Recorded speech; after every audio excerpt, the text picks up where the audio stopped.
So, time is on, or time is up, time is on. Welcome to this seminar on innovation, defining the future. It's interesting.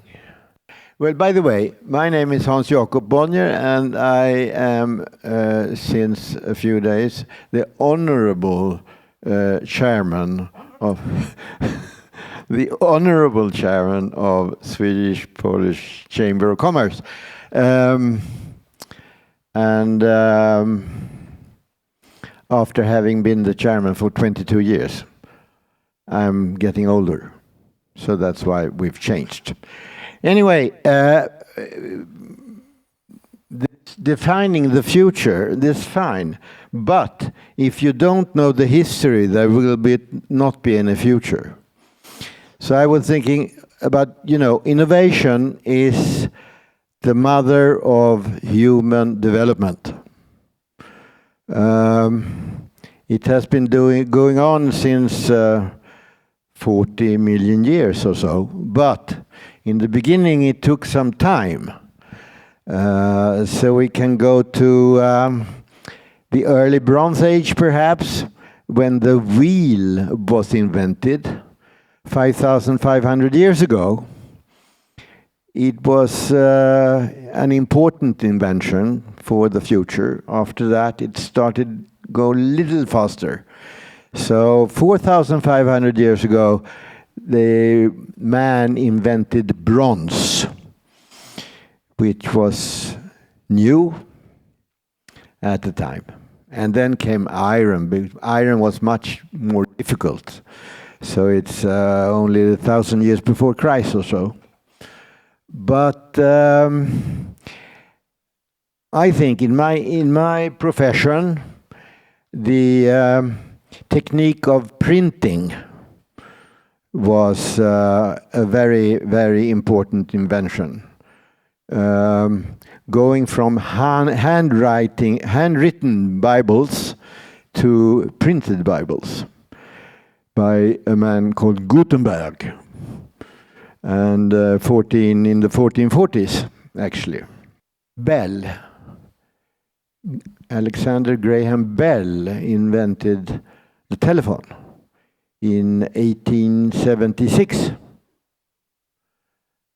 And almost at the same time, a man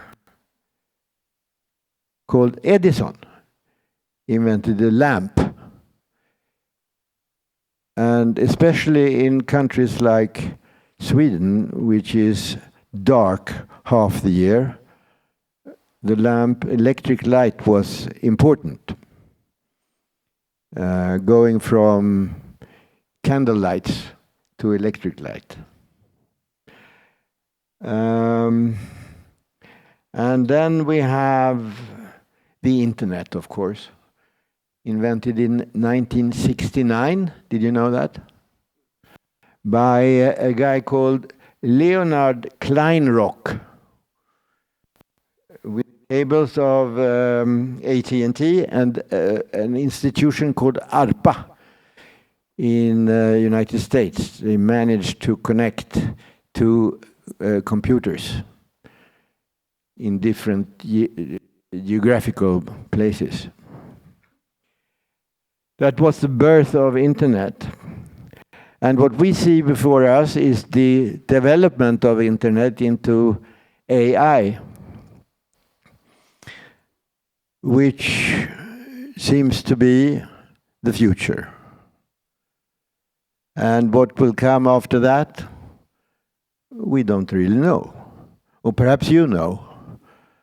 Then you might be so kind to tell me. Very good. We have a moderator today, Angelo Prezello. See, very typical Polish name. But anyway, I give the word to you. Thank you. Let's hear for our chairman. So hi, everybody. My name is Angelo Prezello, and as was just said, yes, when you hear that name, you know that's the guy from Poland. I'm American, Italian-American. My father was born in Italy and emigrated to the United States. My mother is Italian-American, so I'm Italian from Ohio, USA. Typical American. In 1994, I came to Poland with the Peace Corps as a humanitarian worker. Could have gotten anywhere. I got Poland. And if you want to hear this story, I'll tell it again and again. My wife, it's the first woman I saw in Poland at the airport. She worked for the Peace Corps. It took 2 years, but eventually I convinced her to go on a date, and the rest is history. Here I am in 2026 in Stockholm. So I'm here to moderate this event and then later the panel. So we're going to split into 2 panels because we have 9 people attending for that. And so without further ado, I'll invite our first speaker. So that's Therese Gustafsson. Are you here, I hope?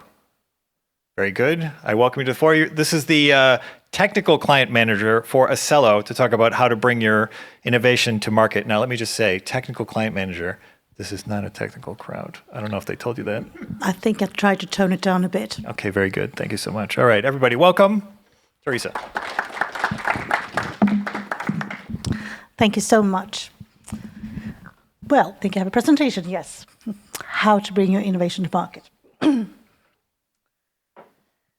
So, my name is Therese Gustafsson, and I'm working at Accello. I'm a tech client manager, as just mentioned. And we help customers to set up and expand their businesses in Sweden and also in the Nordic market. We have worked with very high-tech customers, and most of them have very advanced offerings. So I'm going to talk about how you actually do to bring your innovation to market, not just say some fluffy words about bringing your innovation to market, that's lovely. I'm going to say how to actually do it, just to make sure. And also I just want to say hi to the people listening online as well. I can see a camera there. So let's get started, shall we? Sweden as a market. I'm Swedish, so I say we work for the Nordic market, and most of this is quite similar, but I'm mostly focused on the Swedish market, so I will speak mostly for Sweden. Sweden is a country with a specific culture. We like consensus. That is, everyone is in agreement with each other. So all we Swedes are strive for in our discussions to reach this consensus. And too much aggression and proactivity can be off-putting. But if you stay smooth, Swedes are quite easy to work with. And you can easily get business agreements if you play it a bit nice. So with the proper conduct, it can be done. How complex B2B is managed in the Nordics? Decisions are taken slowly, rationally, and with risk minimization. The buyer prefers the safe and known rather than the best option. That might sound a bit strange, but it's actually true. They prefer the safe bit. And appointment settings need to build trust before pitching. Otherwise, the business might actually die later on in the process. So you have to really be a bit careful with how to promote things. And your innovation, that is of course the reason why you want to enter these markets. And it might need to be twitched a bit to be made relevant for the Nordic markets. So you might need to create a new value offering before actually starting to enter the market. And this is because the Nordic market is a new situation, and the positioning is different in it to be relevant. Nordic people are very much used to using the internet, so having a good homepage is a very important tool for the market entry. And marketing in general is, of course, very beneficial and something important, but, well, I am a salesperson, so we're going to move on and talk about sales instead rather than marketing. But, of course, marketing is important, and internet is very powerful here. Meeting the market. Research is the key of understanding the market. And there we have AI, this famous tool. And that is a very good tool to find the right prospective customers. And together with LinkedIn, you might be able to find the right people as well. So doing this kind of research is super important before you start to do any kind of market entry. But you need to know who to contact and how to contact them. As you all know, qualified sales, it's a lot about meeting and handling people. Of course, knowing the technical stuff for your product is super important, but knowing people, that's really the key to really be able to get through. So without seniority, you will not be able to book any qualitative meetings with the right people. Many of our customers have very advanced offerings and are working in highly competitive markets. So seniority is a key to be able to promote their offerings.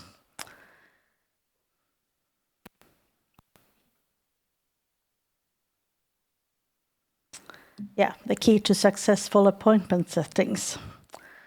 Of course, senior dialogue, I'd already mentioned that just before. But local presence, it's always good to collaborate with some people who know this local market and speak the language, of course. You also need a clear value and qualification. As I said, you really need to know who you are talking to and why you are talking to them. Check out the companies, check out the people before you try to do that. So all we want really is to get an appointment setting which is done right. Then it actually becomes a competitive advantage and it will not be a cost to your organization. And putting an effort into this primary phase will actually pay off in the end into real sales numbers. Of course, fewer meetings, but the right ones. That's the goal also, all of this. We want to have meetings, we want to meet the customers, but we must be the right ones. First contact. So all is about how you are reaching out to these prospects. And knowing from my experience, phone calls is by far the most effective way to make meetings happen. And when senior people are doing it, it becomes actually a good dialogue on the right level with these people, and you will actually be able to make the appointments with the right persons as well.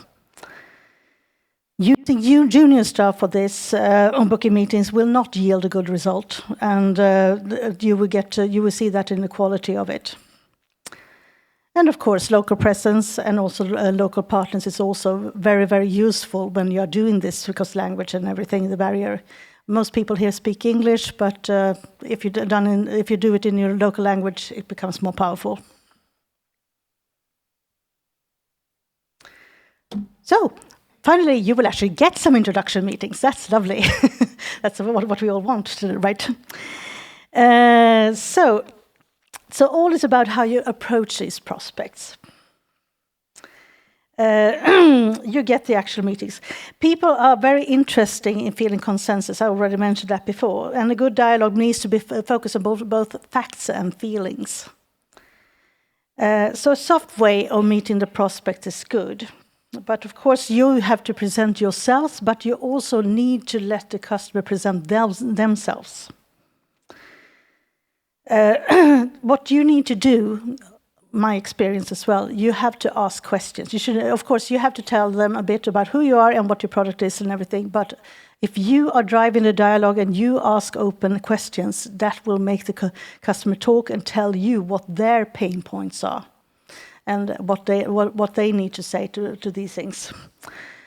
And that is actually the goal. You want to hear what are their pain points, who are they, what do they need. So that is super important. Ask questions. That's all I can say out of long sales experience.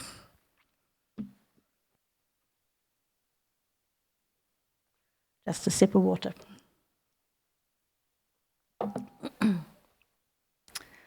More meetings.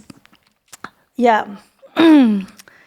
Often it's necessary to have multiple meetings. I mean, you can't solve everything right then and there, and they buy something and everyone's happy. No, it often takes a lot more than that, especially big companies and everything. So in order to make a collaboration happen, multiple meetings are necessary. It takes time to get to know each other. And in Sweden, people need to feel trust for you to be able to make business. So you need to have some patience. And you also need to listen a lot to the customers to make sure that this is happening. And when you're talking to these, you need to remember what they said about their pain points and try to reflect that back on how your innovation can help them.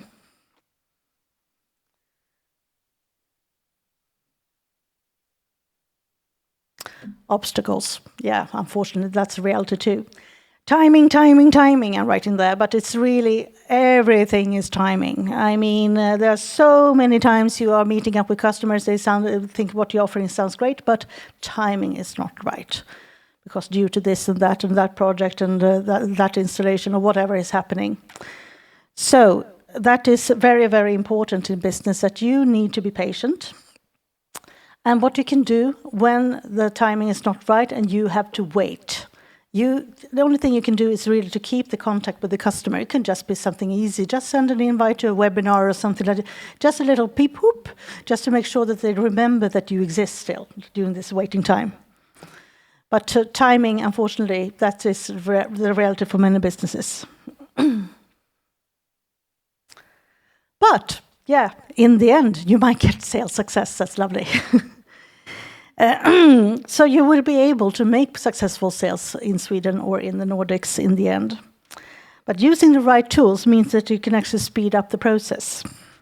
And we at Accello, we are helping many customers in reaching the right companies here in Sweden and in the Nordic countries. And I'm happy to tell you out of personal experience that we have a number of success stories. So getting into this market, it is doable. It takes a bit with a little help. Of course, it gets easier, but it's doable and you can do it. And you have to approach it the right way. Do all the research. That's all I say.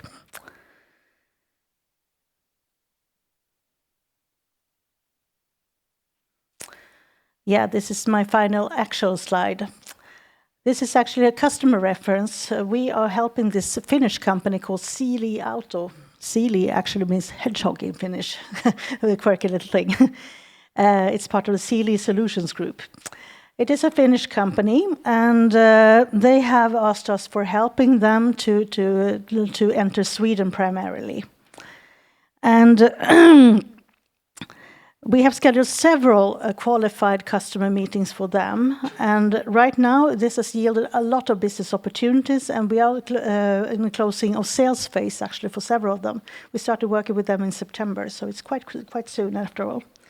Siili Auto, it is a company, they are doing advanced user interfaces and HMIs, mostly working for the automotive industry. Originally, that's why it's called auto, but now they're working for all industries.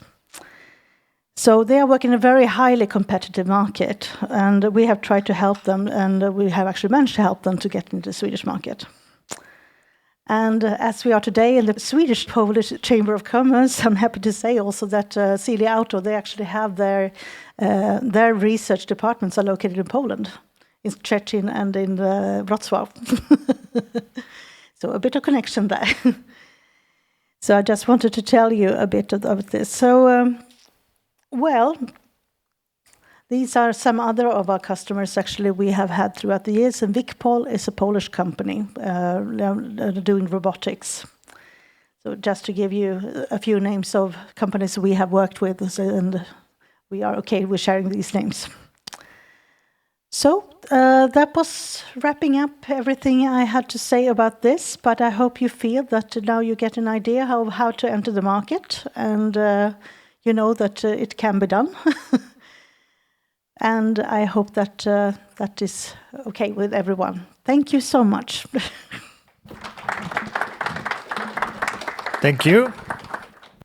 All right, and I can actually say, having, more than 10 years ago, selling into Sweden, that phone calls and personal connections, that's making a personal connection, and that the Swedes in general, you're right, they're more interested in, they're averse to risk. So you need to establish yourself or have an established company in Poland before you would come up here. So next up, we have Patrik Danielsson, founder of maisan. Hello, everyone. It's great to be here. Yeah, and as the previous speaker said, we are doing a lot of outreach at the moment for this company. We're a startup. We've been around now for not too many months, working hard to get this in the market. But we have a public beta now, so we're out with pilots and companies testing and trying and learning from them. So yes, why are we building maisan? The story is that there's a kind of like a common understanding in the SME business or in the trades that people are losing a lot of money and stress over work because you have this so-called blue-collar CEO. So as many small business owners, you need to take care of everything. And especially in the field of construction and the trades, you have to be out in the field to work hard, and then you need to take care of your business at the same time. It creates a lot of stress. You lose a lot of hours, sleep, etc., etc. So I want to start with a story, and especially because I'm here at the Swedish-Polish meeting. This is Tomasz. I don't know if I say it correctly. Is that okay? Yeah. As you can see, he's 22:03, so it's late at night, and he's got 14 quotes to create before he goes to bed. The family is already asleep. And he's been trying to do all the study with the kids and have time with his wife, etc., etc. And but he's sitting there, and now he's trying to collect his memories, from the day. So where was this scribble with? What did I say with this customer? Or where is that SMS that with the plan for how much we should take from this, etc., etc. Meaning, as you can understand. He won't probably do the 14 quotes tonight because he needs to be at the job site at 6:30 tomorrow morning. But he will probably do maybe 9 of them, and that means losing out of how many? 5, yeah? And that's a lot of money. That could be 200,000 Swedish krona, it could be 25,000 euro, whatever, but he's losing money and he's losing sleep. And that's a common problem in the industry. So, what is maisan? Maisan is a native voice AI. So we're building a voice layer or a native voice business brain for the tradespeople, so they can get some help while they're in the field. It's like having a second brain on your shoulder, or more human-like. It's like having a great colleague next to you. Telling you, helping you with the details when you forget, or taking care of things when you need a quick win or a quote coming out. And the only thing you need to do is to talk. So maisan is not a dictation software. It knows your business. So it's got context. It listens to you and understands, then connects the context with what you say to maisan to give you a recommendation or answer. It remembers what you said in the last business meeting, or from the last quote that you had, or the note that you took, or the conversation you had with someone. And it writes for you. So the only thing that you need to do, like I said, is to talk. And it gets smarter with every job you do. So here is a tradesperson. He's in his car, just a quick demo, but basically... Drottninggatan 5, vardagsrum 30 kvadratmeter, ett sovrum 16 kvadrat, väggar och tak, bredspackling väggar, 2 strykningar Alcro Miltex 5, tak Alcro RF, start måndag, klart fredag, 18 500 plus moms, rotavdrag. So a dictation software would then now just type this down, what he said, yeah. Okay, and you get the text.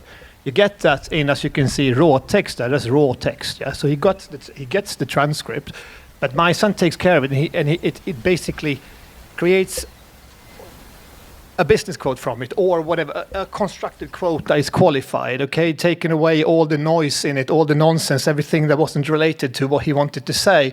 And what do I mean with that? It could be, for example, it doesn't really matter if you're a poor writer. It doesn't really matter if you have dyslexia, which is quite common in this industry. It doesn't really matter if you are struggling or coming into a new market and speaking a different language, because maisan takes care of that for you, okay? So a lot of the things that this industry is battling with, maisan is there to help you out. And it goes quick. In average, we say 60 seconds, and we're working on the models all the time and the product, but we're getting there, and sometimes faster. Do we get errors sometimes? Of course. That's part of innovation. You work with it and you make it better and better all the time, but the quality is now becoming really satisfactory with the product.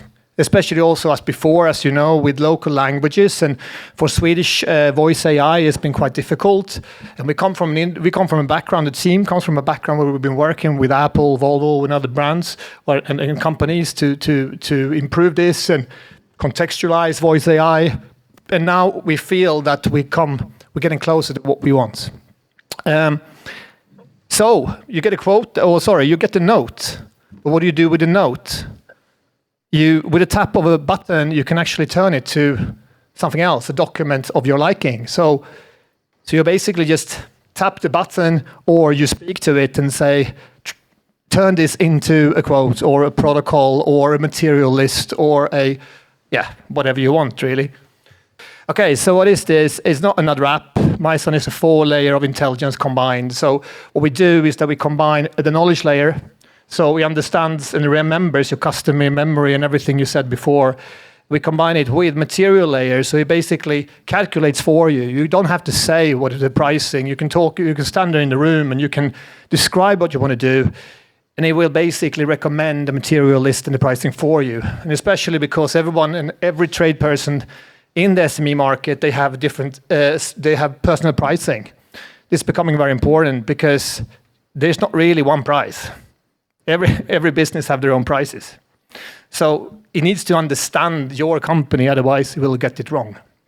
The compliance layer is very important because they're releasing new every year, quite oftenly, new standards becomes, or regulatory standards, or it could be insurance terms that are changing.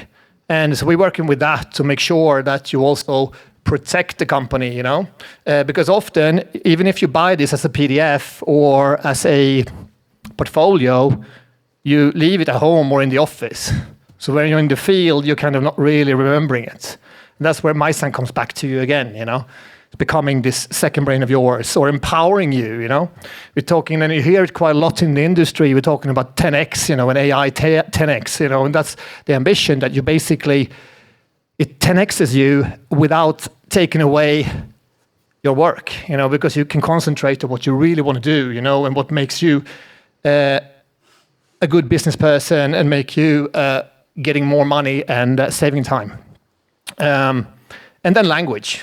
As I said, well, you might be Polish, but you need a Swedish quote, and that's and that's not a problem, because you can do that with this very quickly. So it also opens up for new companies in different markets coming in faster.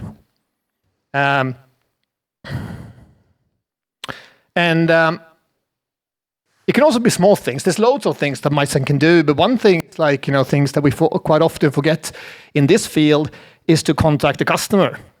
So rather than just say to yourself that, I call him tomorrow, and it will never happen, or he misses and you get bad customer service and the customer gets irritated or annoyed.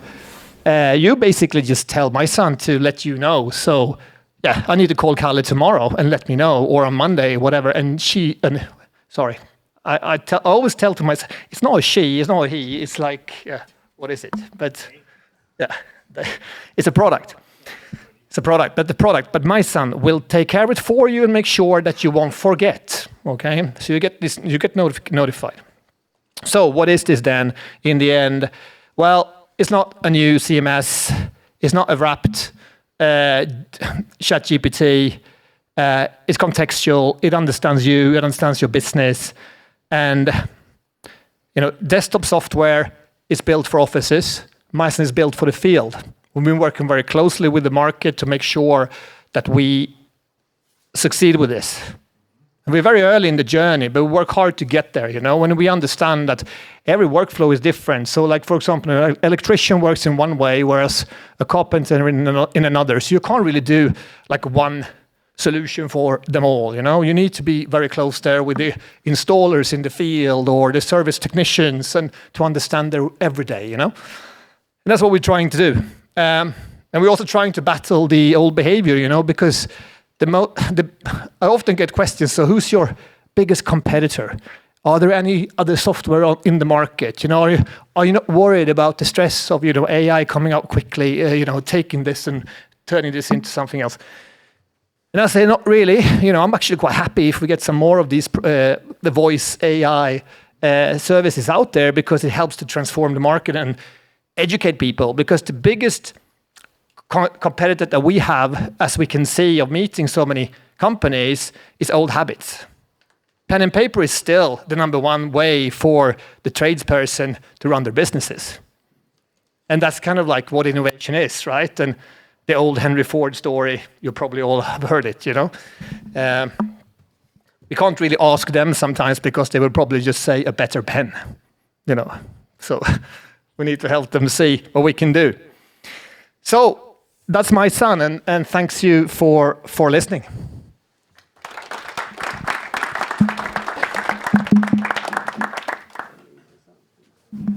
I think that is great.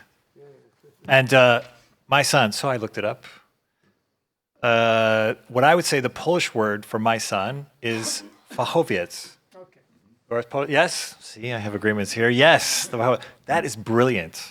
I think it's brilliant. It's a market. I've never seen a presentation where somebody was targeting that part of the market. And those are people, that would like to just talk and get it done with, because the paperwork is just... We see that the behavior is there in one way. We also see, obviously, that there's also a group of workers that have been misled by technology because it's very underserved. And in our opinion, it feels like it's been kind of like... We've been building software for this industry for quite some time, but it's built for the office. It's not built for the SME in the field, in the street. So that's where we're trying to take this and see how far we can get. Right. I think it's brilliant. Thank you very much. Right.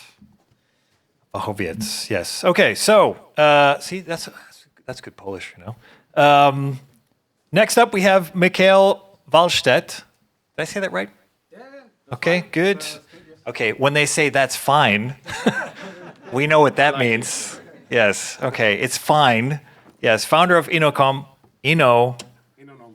Yeah, I'll get it right, don't worry. This is my own handwriting, which I can't read. I need something that I can speak into that will just put it down. From data to decisions, how AI will redefine growth in B2B sales. I really need to write better. Thank you. That's fine. So, really great to be here again. I always learn so many new things while I'm here. I always meet so many new friends, and I also make business while I am. So that's why I keep coming back here. And now I have the chance to talk to you and present something exciting. And we're going to continue to talk about AI, because that is one of the biggest business that is at the moment. According to Business Sweden that I met with last week, they say that worldwide AI is the biggest investments that we have currently. So very excited, and I think it was a great presentation just before me. One thing I wanted to ask you, are you happy with the AI you are using? Do you think that you get enough out of the AI today? Raise your hand if someone, you think that you get, it's a few hands that like the AI, Yeah, we like it, of course, but do we get enough? Because quite often they think that, AI is so fantastic, I can generate images, leads and everything, create documents, but you end up spending time and just chatting to ChatGPT and Copilot, and then you realize that you spend more time than just doing the task. So where's the breaking point? That's really what we're going to talk about here. I have a background within IT industry. I've been working 25 years for different IT companies, big ones, small ones. I've been lastly a couple of years been coaching a number of companies. Now lately I've been working a lot in Germany, helping AI companies from Africa to get into Germany. Very exciting, and that's something I will continue with this year. But I'm also helping companies to really get some useful out of the AI. And that could means to build things, but that could also be plain change management or product management and so on. And what we see is that we really need to try to fit with what we're doing. And we shouldn't just use AI for the sake of it. I mean, we should use AI to get some real business out of it, which means that we need to understand the business processes, and we need to focus on implementation. So, and the biggest question, I mean, we know AI. AI is fantastic, and it's very, very powerful force, but how do we use it? And there is this balance between the benefit that we can get on and the complexity, because the more tools we increase and implement, you know, the more complex our world becomes. So where is this balance? That's something that we need to figure out.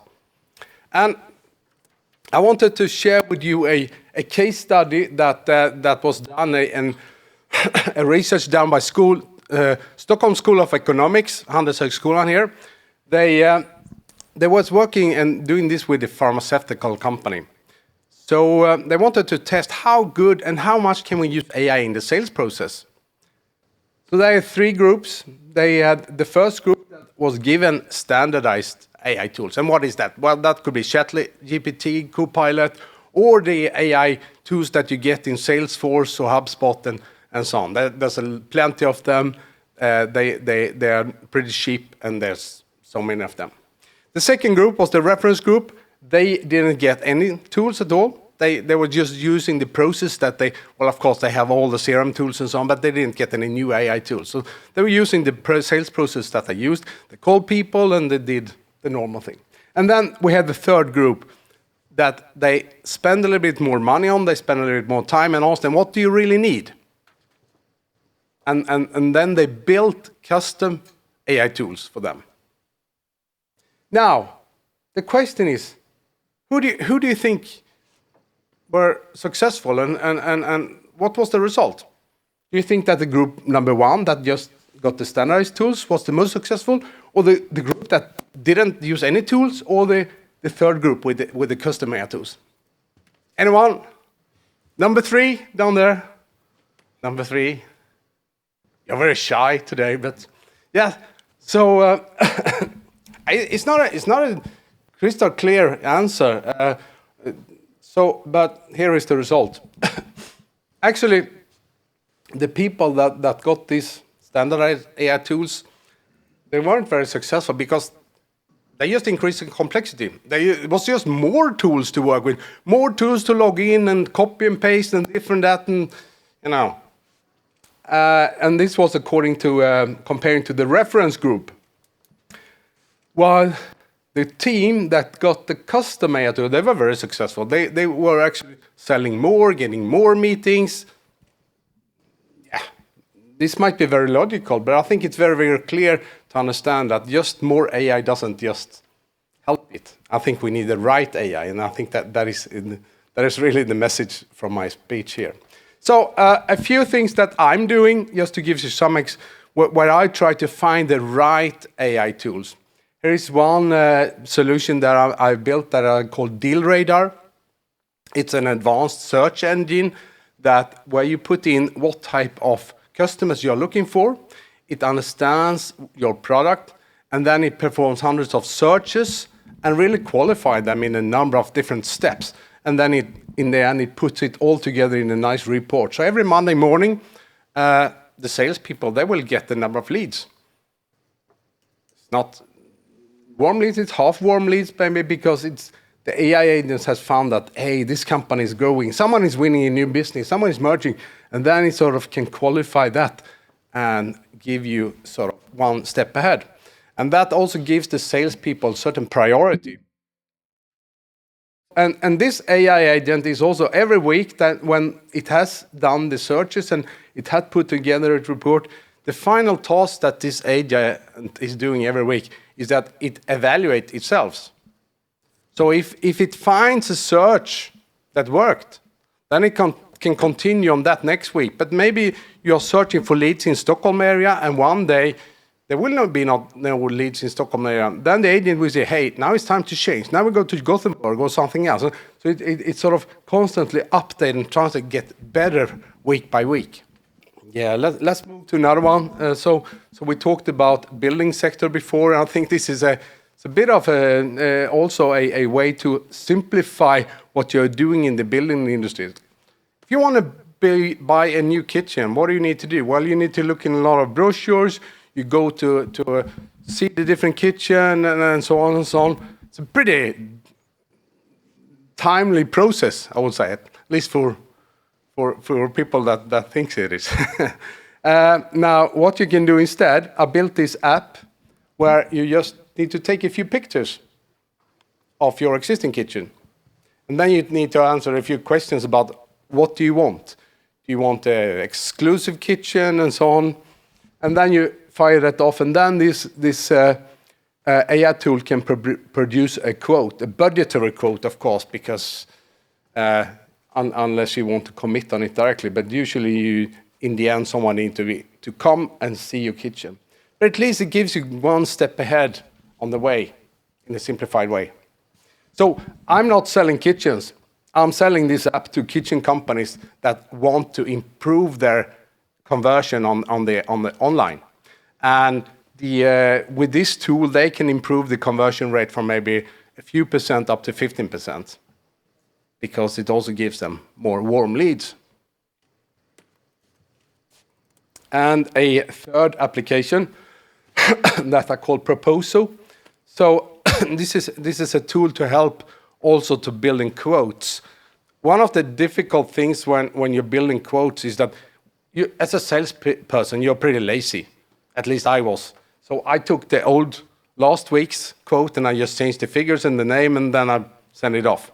That's not the right way. You should do it a little bit more careful, specifically if you have a more complex request from a customer. So what this is that you upload all your product references, you upload all your price list, you upload your reference, your presentations, you connect to the CRM, yeah, whatever you need, and then it builds context. When you want to make a quote, you get a quote from a customer, you can just paste it in here. You have a chat window so you can talk to it and ask, if you want to do it. And then it will check, okay, we can build this product. This is the solution that we should offer. And then the agent will also say, hey, you have got some holes here. You need some third-party products. When you're happy, you can just push send to your boss. The boss can approve your quote. We can do some revisions back and forward. And finally, let's say that you send it to the customer. But then the customer calls back and say, hey, I like your product, but hey, you need to do something on the price. Lower it a little bit to maybe 10% or 15%. And then you say, oh, I've been working on this. But then you just write in, tell the agent again, hey, we need to reduce the price with 15%. Then the agent will rework everything and check, what can we take away without compromising with the customer requirements? Okay, let's take away some trainees, and for 5% you need to give you a discount. Are you happy with that? And then we can produce a new quote. And the new quote is done according to the templates you have uploaded. So this was just a few examples. I built over 200 agents. So this was just a few examples of agents that I built that I'm pretty proud of. But the most important thing is that it should make sense. It should be the right use case. It should be following the business processes. And we also need to take care about the implementation with change management and so on. So it's not just about AI.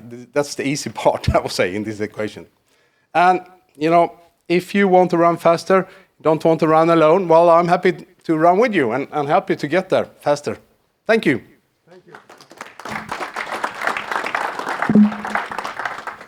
Thanks. Mikael described himself as lazy. Does anybody believe that? I mean, I was thinking I have to get better hobbies when I was watching what you're doing here. Thank you, Mikael.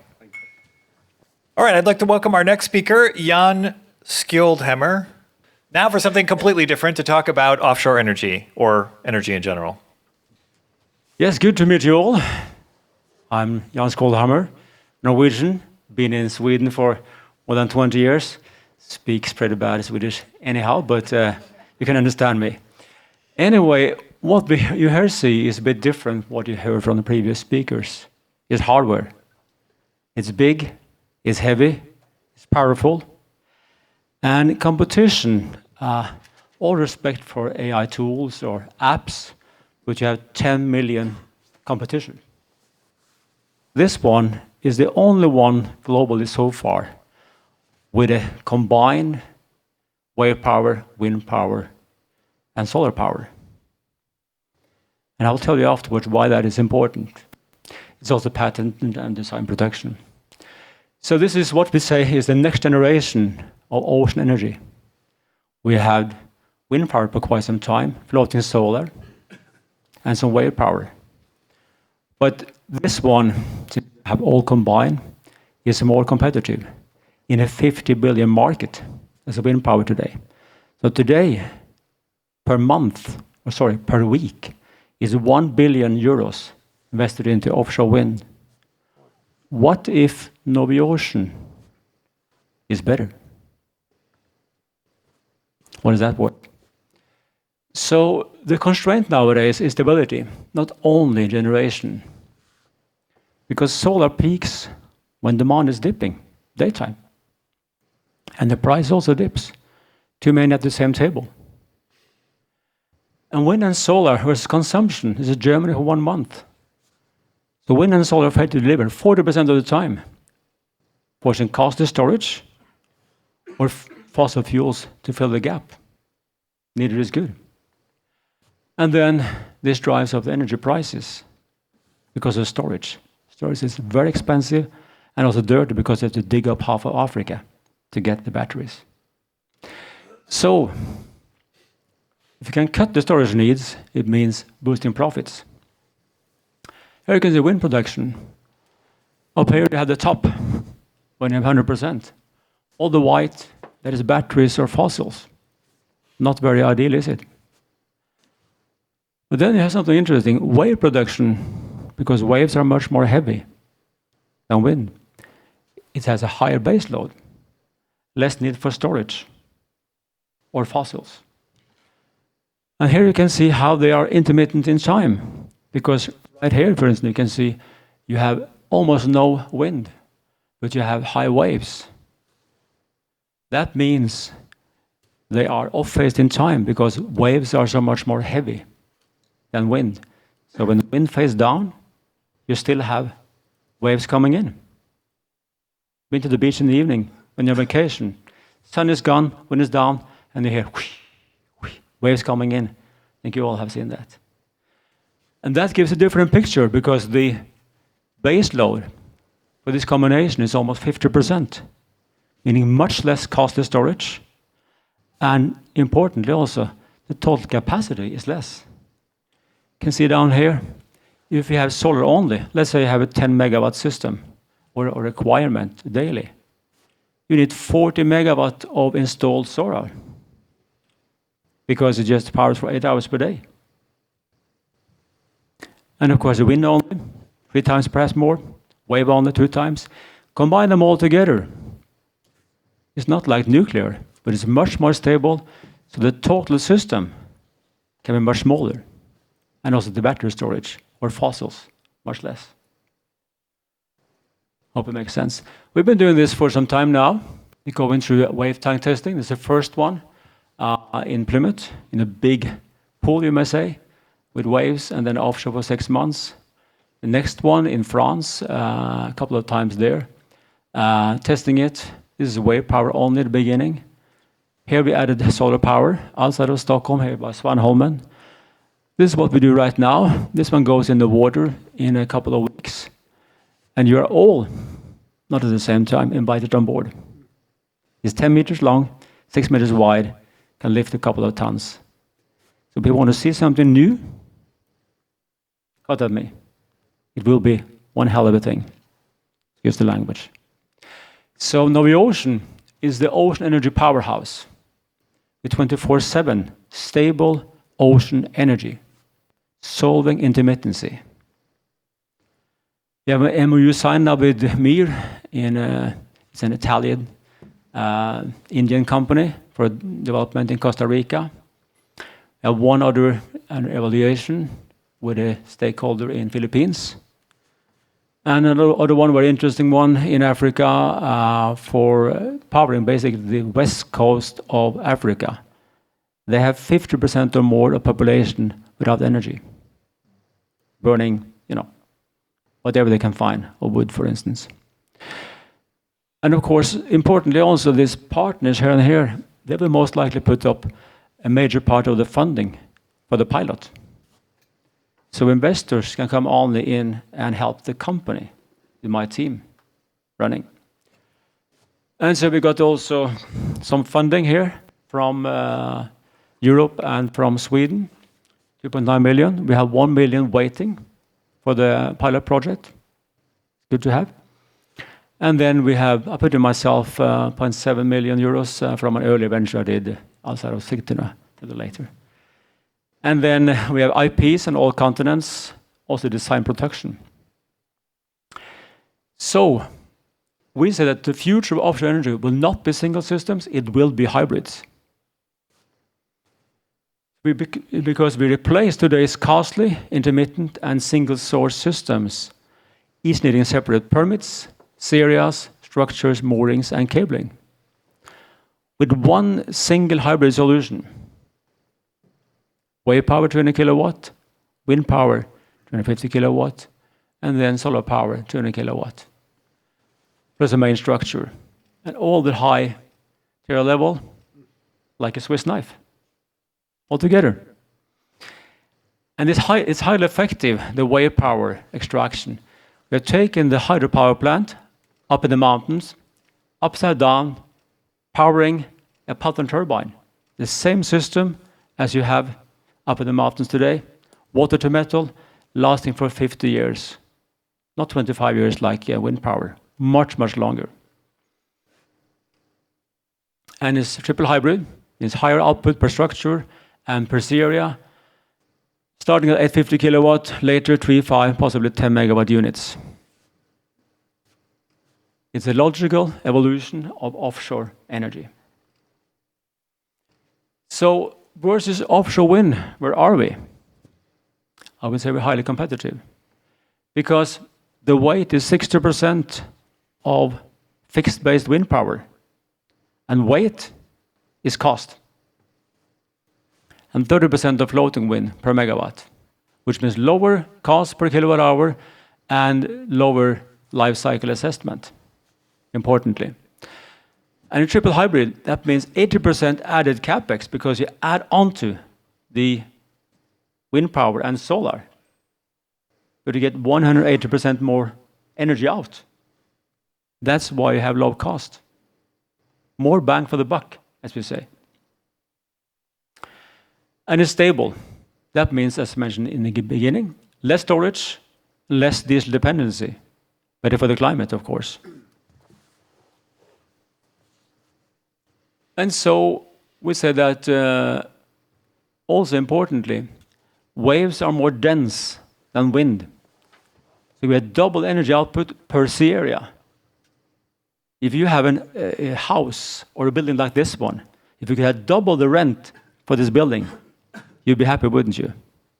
That's what do we do it. Because out to sea you have real estate, like this square here. Well, you get double the output in relation to offshore wind, which is important. You double your rent for that sea area. And 3 times, if you co-locate by offshore wind, go to the North Sea, or what you're now doing in Poland, you want to have offshore wind out to sea. Yes. How about doubling that energy output for the same sea area? The fishermen and the military will be very happy, because they also want the same sea area, and it's quiet. And it can also be deployable where fixed bottom offshore wind struggles down to 200 meters depth. You can't do that with normal wind power. We can. Close one single anchoring point. That means a 5 times larger usable sea area, And no external impact, less opposition, faster permitting, closer to shore, because it has low noise, low visibility, no bird kill, and no microfiber. When you ate fish last time, you ate microfiber from wind turbines. Those blades, they go in the water. That was your dinner. So we are the evolution of offshore energy, like the shift from propellers to jets and steam to electric. This will continue. Here we have the competition, NoviOcean, Medwave on the left side. And you can see competitors. The names are available for those that want to see them. I don't show them right here. But they have much more energy per unit and much more per cost, which is important. So Baltic Sea opportunity. Yes, we can deliver energy quite cheaply for the Baltic countries because you have good winds there. The waves are not fantastic, but they're still there. We can also co-locate, as mentioned, with the offshore planned wind farms out there. And getting much more energy per sea area. So we said ideal for the Baltic and North Sea deployment. And we can tow it. We can test it in all of the Baltic Sea if we want to. Then we take it around Denmark or Sweden, go up to the North Sea. And we show that they can perform better than wind power. Anyone remember what their market is worth per week? 1 billion euros per week. You want to come along, perhaps, making that 1 million? It's possible. So, here you can see the potential. Falling down here, you have good waves also down here, even more winds. And you can see we can get to about 300 kilowatt up there. Quite a bit. Capacity factor of about 35 to 40%. We have been competing in 5 innovation competitions. And we never became number 10, never number 5, won 5 out of 5. Could be a quality stamp. That's the way we see it. We're kind of proud of that. So 10 markets, ports and harbors, oil rigs, desalination, remote islands, and coastal regions, offshore wind farms, co-location, coastlines, hydrogen, fish farms. All those are markets we can power. It's just energy. Energy is now needed all around the world. And we can eliminate 1 million liters of diesel per unit per year. Think about that for the climate change. 1 million liters. So, and also for Poland, we can do something for Poland. Local industrial fabrication. Using national shipyards or suppliers. There might be someone here, perhaps. Which creates jobs and skills. And then, potentially, export for Poland. You're not producing much wind power today, but you could be doing this thing. And if it is competitive then to wind power, it can be a major, major business for Poland going forward. So here we go. It's just about something like prices. If we start up here at about 10 cents per kilowatt hour, go down. But you also get grants in the beginning. The grants are paying perhaps 40% of the cost. So starting perhaps at 8 cents per kilowatt hour, competitive from day one. So now at stage 1, the pilot unit, next phase, then goes into stage B, it'll roll out, and further on, going forward with the system. We're a team, highly qualified, I would say. Divya is also over here, working for us. Down there, raise your hand. Here you are, good. And we have Stefan Björklund, our CTO, used to teach at KTH for many years, fantastic in calculations. We have Divya, as you saw, Naila in Thailand, Jonathan, American sitting in Paris, Fika in Philippines, and now sitting in from Philippines, now sitting in Italy, and Eric, our chip mechanic, plus more. That's what we have, and so NoviOcean, we are the next generation of ocean energy.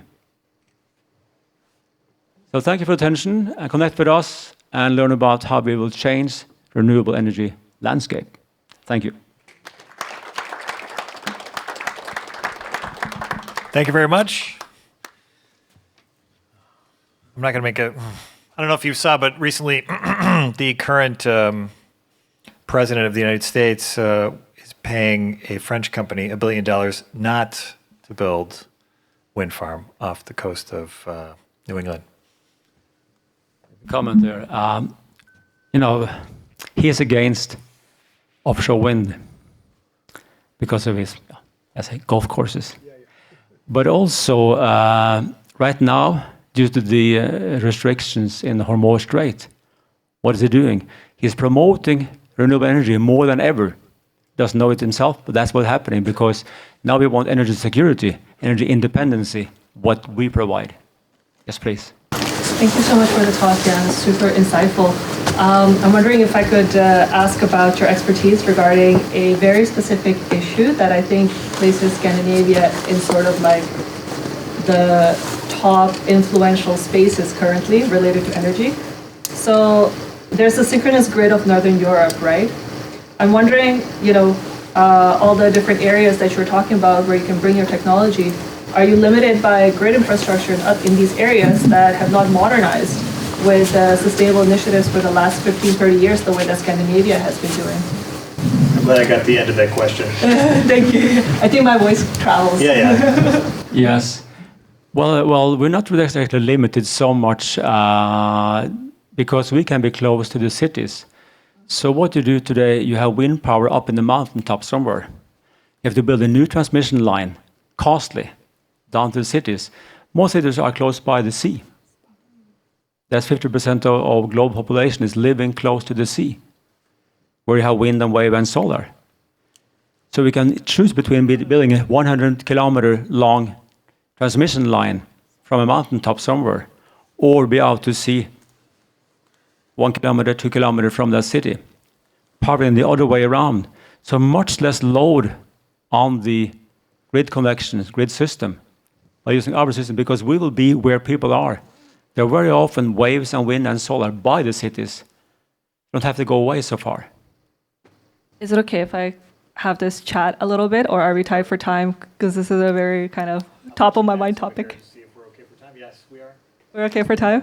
Okay, I'll be later in the panel, and this is basically the topic that I want to bring up. It's the current socio-political climate and AI infrastructure and the massive need for data centers, and how Scandinavia is positioned as basically Scandinavia holds all the power economically speaking and the capacity to make political decisions due to simply the location, as well as the decisions that the Scandinavian value systems have led to so far.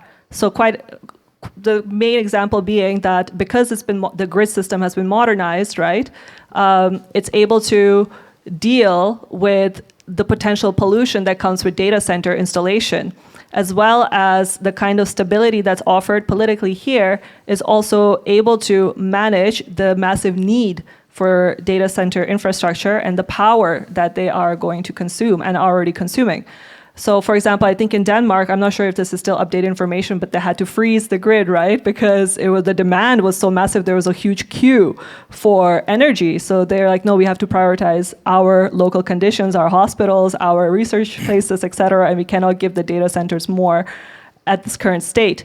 So, we're like in this critical space in Scandinavia where it's like, the government having this public system can make this massive decision to pretty much carry these values through and distribute them to the world by pretty much teaching everyone how green energy can actually sustain data centers and bring AI capacity to everybody if these values are followed through. But of course, now you bring up Trump, for example, right? People like this are also, I think, in the current government who are kind of backtracking on energy initiatives. So I'm so curious to hear your thoughts on these matters and where you sit with having the kind of technology that actually pushes forward the type of situations and the type of opportunities that have landed Scandinavia at basically the top hub for data centers, which of course drives economic policy here, because you could create like a massive contract and bring lots of money in, right? And create all these jobs and so forth by allowing, for example, Meta to build a giant data center, in Luleå, right? So very curious if you can explore those thoughts a little bit. What kind of conversations have you had, if they're not a secret? Are the governments kind of involved with your operations? I see that you're getting big grants, so it looks like yes, to some level. Would love your commentary on this. Thank you for my TED Talk. Very good question, and thank you for allowing me to answer a little bit on that. It's important right now. Virginia is spending 5% of their electricity, consumption on data center, growing quickly, and it's of course large part is fossils, which we don't want to have because then it's getting warmer and summer is getting a bit different here, and fires and more floods, things. So can you do it somewhere else where we're not? Challenging the climate so much by coal power, for instance, which we have in China and other places where you have data centers up north, is better. It comes back to some of the same thing. Yes, Sweden is good, but you have also the energy prices is kind of stable all around Europe, so you're paying your 6-7 cents per kilowatt hour plus the taxes and stuff. So what we can offer is two things. It's one, of course, providing energy, as I said before, close to the user. You can be in some remote place, have your data center, cheap property, not like this house, a bit lower price than this real estate, but you can be there, remote, and not disturbing anyone else. You can have our systems out to sea, close by it, by short cable into shore, and instead of having solar plus batteries or fossils, you have us primarily. Lower system cost and less need for storage. Then comes the second interesting thing. We're floating. What is warmer, air or water normally? Air is warmer, isn't it? So to power data centers, you need perhaps somewhere from 20 to 50% extra energy just to cool those computers. Your pieces are warm. This one is, holding on the backside perhaps 30 degrees, perhaps 40 degrees. Okay, so if you have a boat out to sea, like my boat, you have you pull in salt water, you have a heat exchanger, and fresh water on this side, and you can have a fan. So by having your data centers on board NoviOcean, this baby is 6 meters high, times 50 meters, on board that one, you can have onboard data centers and power your computers cheaply, because we have cold water flushed into the system. That's the second one. So thank you for the time, and we can talk afterwards more, of course. One little question. What about ice? What about ice? The Baltic is frozen 2 or 3 months per year. Do you have to take it out of the water? Or does it work? Does it get, A very good question, actually. We don't want to be where there's ice at some significance. Some thin ice is fine, but not the heavy ice. So we have to be out to sea for a while. So if you're close to shore, somewhere in the lagoons in the Baltic Sea, you don't want to be there. But out to sea, you have open sea, so that's where you want to be. So no icebergs and no thick ice, but otherwise we're fine. But a good question. Thank you. Okay, I think a future session will be about energy alternatives, because there's obviously a lot of interest. There was more questions in the back, but we're going to go over time, so I'm going to invite the next speaker. During the networking. During the networking, of course. That's why you come here, instead of watching it on YouTube. So finally, a name I can pronounce. However, I was asked to just say Ernst & Young about EY about AI. That's what I was to say. Thank you.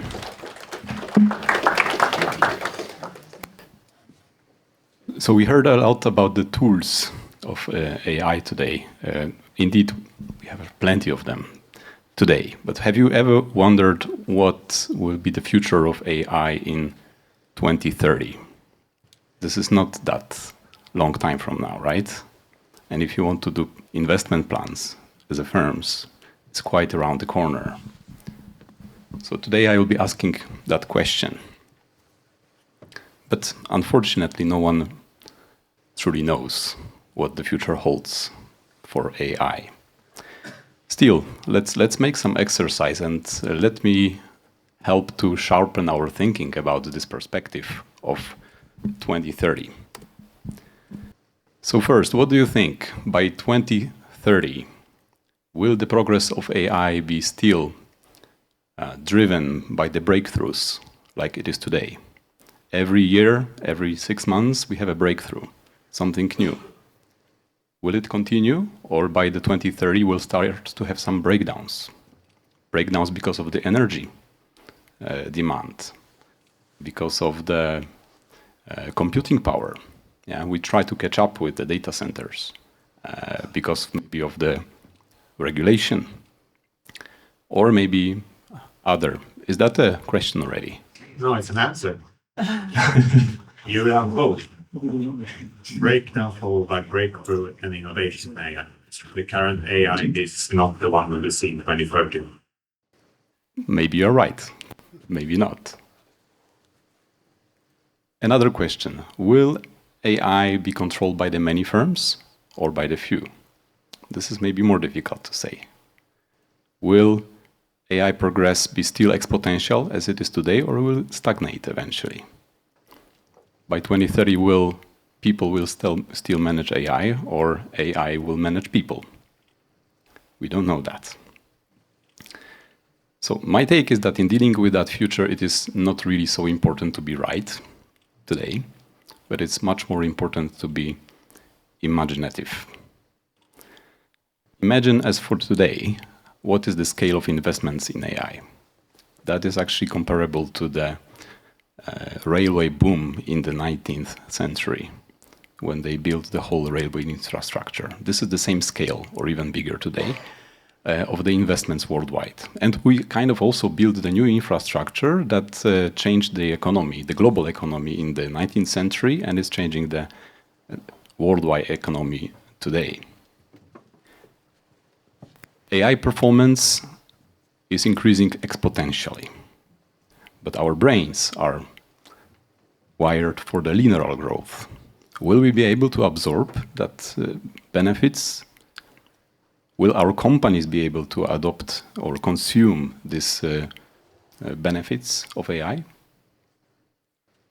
Still a year ago, prompt engineering was meant to be the emerging science that the people will study. Today, we can use natural language for all of the AI systems. So it is no longer that we are wondering how to ask the question. Today, we start wondering whether we are asking the right questions. Imagine 4 possible futures for AI. There's no single path. Rather, there's a spectrum of possibilities.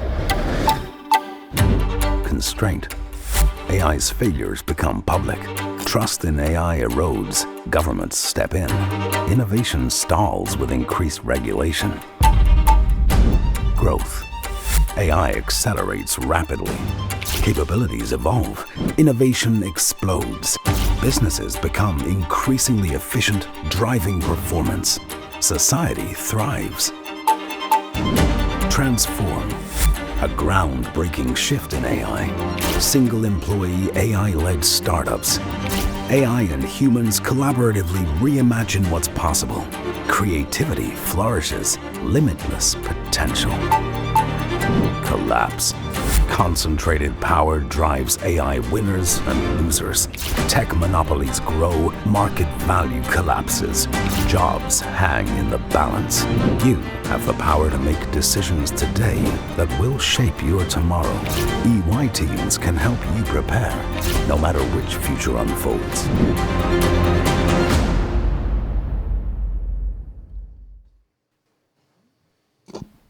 Little disclaimer.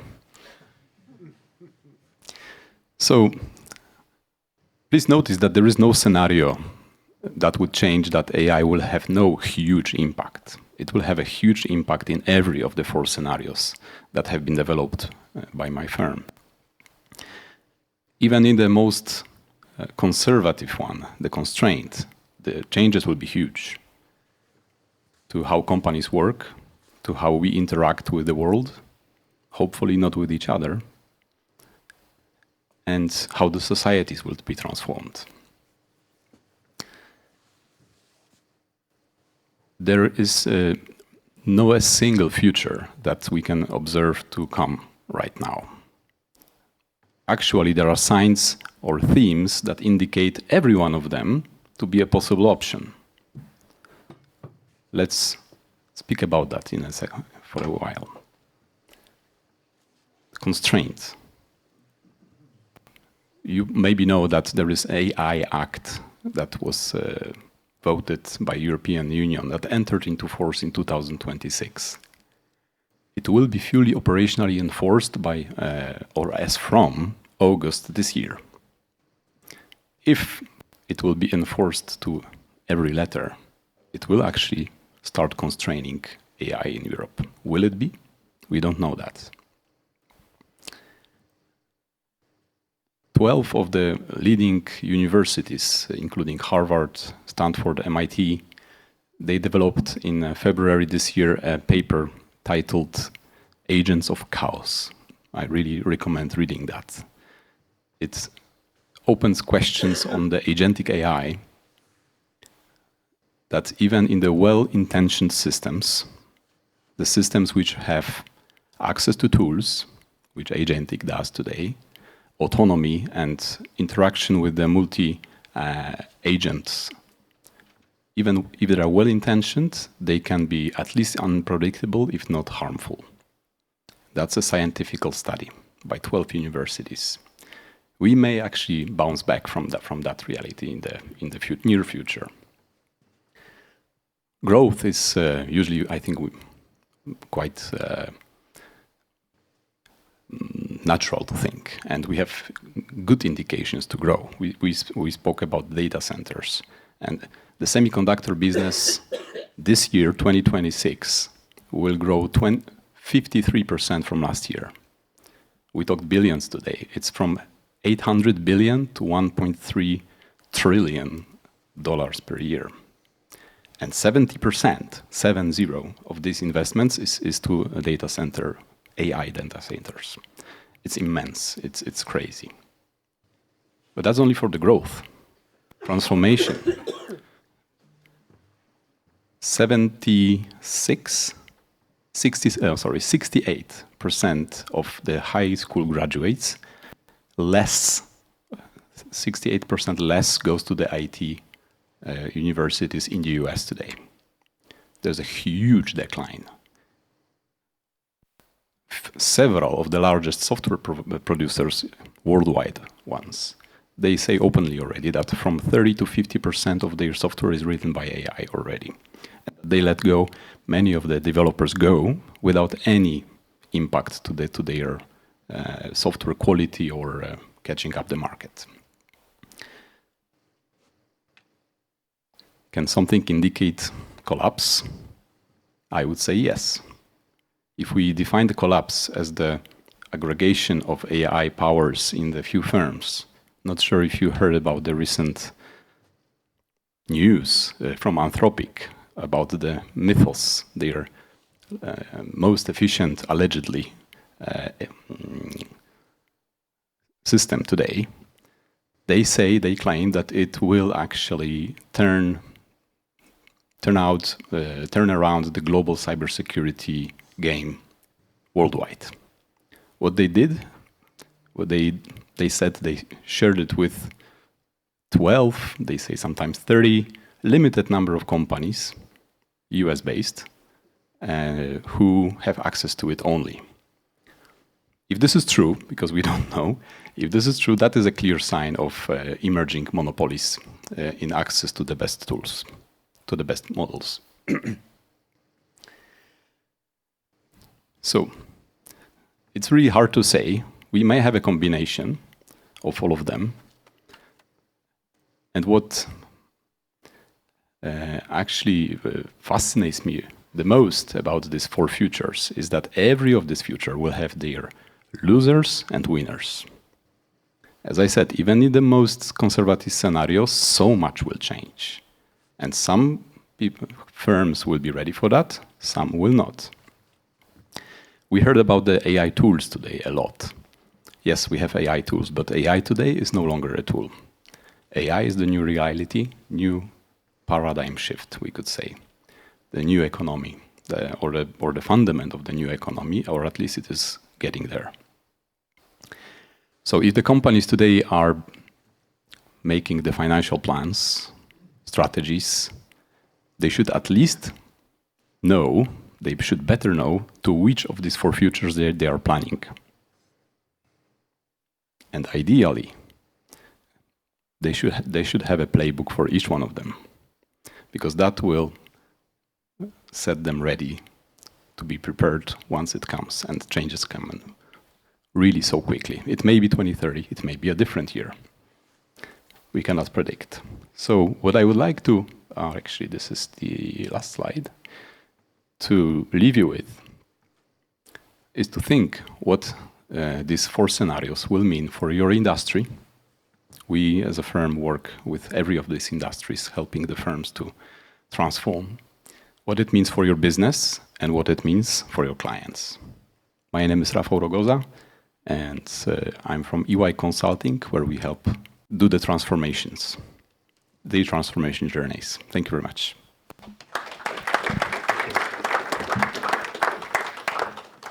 Thank you. Yes, this is one of those things that, like, if I have a technology company, so for me, this is something I'm very familiar with. Oh, yes, thank you. But I don't know if you followed this, the most recent version of Claude and the actual story, but the hacking, like the mythos that started to hack, it's an emergent thing. It wasn't designed to do that. It just knows how to do it. Yes, and it just emerged with that, like, and they found out because it emailed or messaged one of the developers while he was at lunch. Like, haha, I got out of the box you left me in. Here I am. Look, I'm messaging you. Like that. I can tell you the story. Yeah, it's, yeah. It really, you know, I don't want to shake it, ruin everybody's day, but I mean, that was pretty, yes. If true, it's really worrying. Yeah, it is. If that is true, it is really worrying. Yes. Okay, so let's talk about something completely different. Well, not completely different, but I'd like to invite Christopher from Virtune to talk about reshaping the future of finance with digital assets. Thank you very much. Hi, everyone. My name is Christopher, and I'm the CEO and co-founder of a Swedish company named Virtune. So my topic will be focused on how the crypto assets and the blockchain technology actually can update the global financial system, and also to give you the opportunity to present Virtune as a company. So to begin with, we started our journey in the beginning of 2022 with a very clear vision, and that was to become one of Europe's leading crypto asset managers. And I think that, as many of you are aware of, the crypto market is still very young, and it has had many scandals and incidents that has hurted the end consumers. So we decided from day one that in order for us to be successful in the long term, we need to be as regulated as possible and stand for transparency, investor protection, and also to educate the market in every way we can. And what we do as a company is that we enable any type of investor, both here in Sweden, but also now in Poland, to invest into Bitcoin and other crypto assets as easily as buying stock.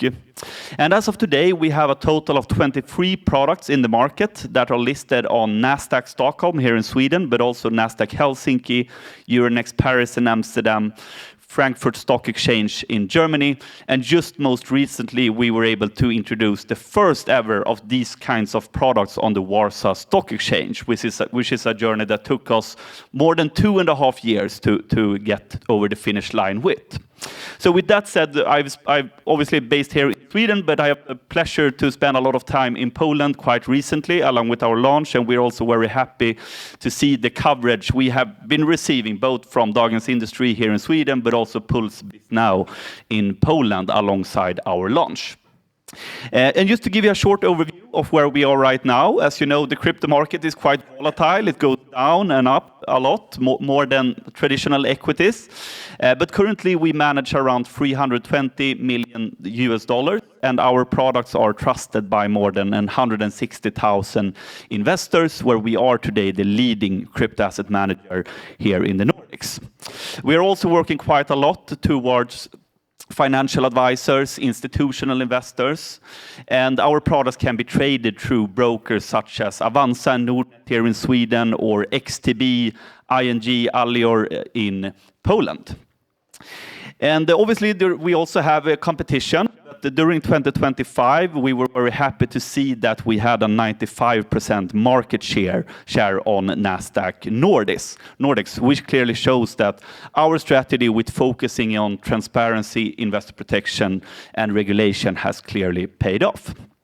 So that was very shortly about Virtune. So, with that said, the question is, what role does crypto actually play in the global financial markets today? And what I would start with saying is that the crypto market is today an established market, because the first crypto asset, which I think the most of you have heard about, is obviously Bitcoin, that also represents approximately 60% of the total crypto market. It was founded in 2009, which means that the industry has been around for approximately 17 years now. The total crypto market is currently worth approximately $2.7 trillion, which means that the crypto market is bigger than many national stock markets. But what also identifies the crypto market is that it is always traded globally. So it's not like a traditional stock market that closes at 5 p.m. and is closed during weekends. And what we have started to see in the last years is that the crypto market is being driven more and more by institutions in the form of banks, asset managers, and more from that rather than retail investors and speculation. That has been the reality to some extent in previous years. And to illustrate that, one question we usually receive is, what is actually the use cases with crypto? Why do we need crypto assets such as Bitcoin, or the second biggest one called Ethereum? And to illustrate that one, if we start with the first part, that is how crypto can serve as an investment opportunity. And what we are starting to see is that some very big, well-known names are starting to allocate into Bitcoin. So, for example, in the recent 6 months, I would say it is, we have seen that both Harvard University and MIT has invested into Bitcoin, but also many other well-known sovereign wealth funds, such as the Luxembourg Sovereign Wealth Fund. We have also seen that Texas in the US as a state has started to invest into Bitcoin. And they are choosing to do this because they invest into Bitcoin in a similar reason why you would invest into gold, because it is a store of value asset with a limited supply of 21 million Bitcoin that is also fully decentralized. But the next big use case that we see as the big trend for the remaining part of 2026 and the next year is when it comes to tokenization and stablecoins. And stablecoins are basically a crypto asset where the value of the crypto asset is pegged to a traditional currency such as the US dollar, euro, Polish zloty, or SEK. And here we are seeing big firms, for example, Visa, that currently stands for 6 out of 10 out of all card transactions globally that has started to use stablecoins, but also non-financial companies such as Amazon, Shopify, and so on. And other than that, we're also seeing a very big trend when it comes to tokenization. And these subjects tend to become quite complicated as soon as you go deeper into them. But tokenization basically means that you can create a token that represents a real-world asset, such as a fraction of a real estate, or, for example, a stock. And here we are seeing big, well-known names such as Nasdaq in the US, but also Robinhood, the biggest broker for trading in the US, that has started to offer tokenized stocks, which makes it possible to trade stocks 24/7. Another important trend coming into AI briefly is that crypto assets are also expected to play an important role when AI agents are starting to be used more and more, where they can do microtransactions using cryptocurrencies. Okay, so with that said, we're coming in a little bit deeper here into stablecoins and tokenizations. So just to repeat myself a little bit, so a stablecoin is basically tokenized money. So it is a token where the value of the token is pegged to, for example, the US dollar. And what is the purpose of stablecoins? What stablecoins enables is that you can move money globally without intermediaries in under a second for almost no cost at all. And I think many in this room has been in a scenario where you're transferring money from one bank to another bank and it's taking you 1 or 2 days. So I think that's a pretty obvious use case where stablecoin comes in. So this is also why big banks and payment companies such as Visa, PayPal, and so on are starting to use stablecoins, because that enables them to become more competitive and lower their fees and offer faster transactions. And stablecoins isn't something that came up just a few months ago. It has actually been around for a few years now. But what has certainly boosted the growth is that we are actually seeing more and more regulatory clarity globally for the use of stablecoins. So last year, the Genius Act was passed in the US, which makes it possible for American financial institutions to start using stablecoins. And the stablecoins are always backed by some sort of US securities. If it's a USD denominated stablecoins, which means they are backed by T-bills or actual dollars. Okay, and when it comes to tokenization, just to show some examples where tokenization is expected to play an important role. One of the most obvious ones are when it comes to stocks and securities. Because if you, for example, tokenize a NVIDIA or a Tesla stock, you will be able to trade it globally, but also offer global access in a completely different way. But it also removes counterparty risks and costs and makes it possible to settle trades instantly instead of doing it on a T+1 or T+2 basis, which is the standard in the global financial markets today. But also when it comes to, for example, tokenizing real estate, that can also be an important opportunity, because that enables any type of investor to invest a fraction of their funds into a real estate anywhere in the world.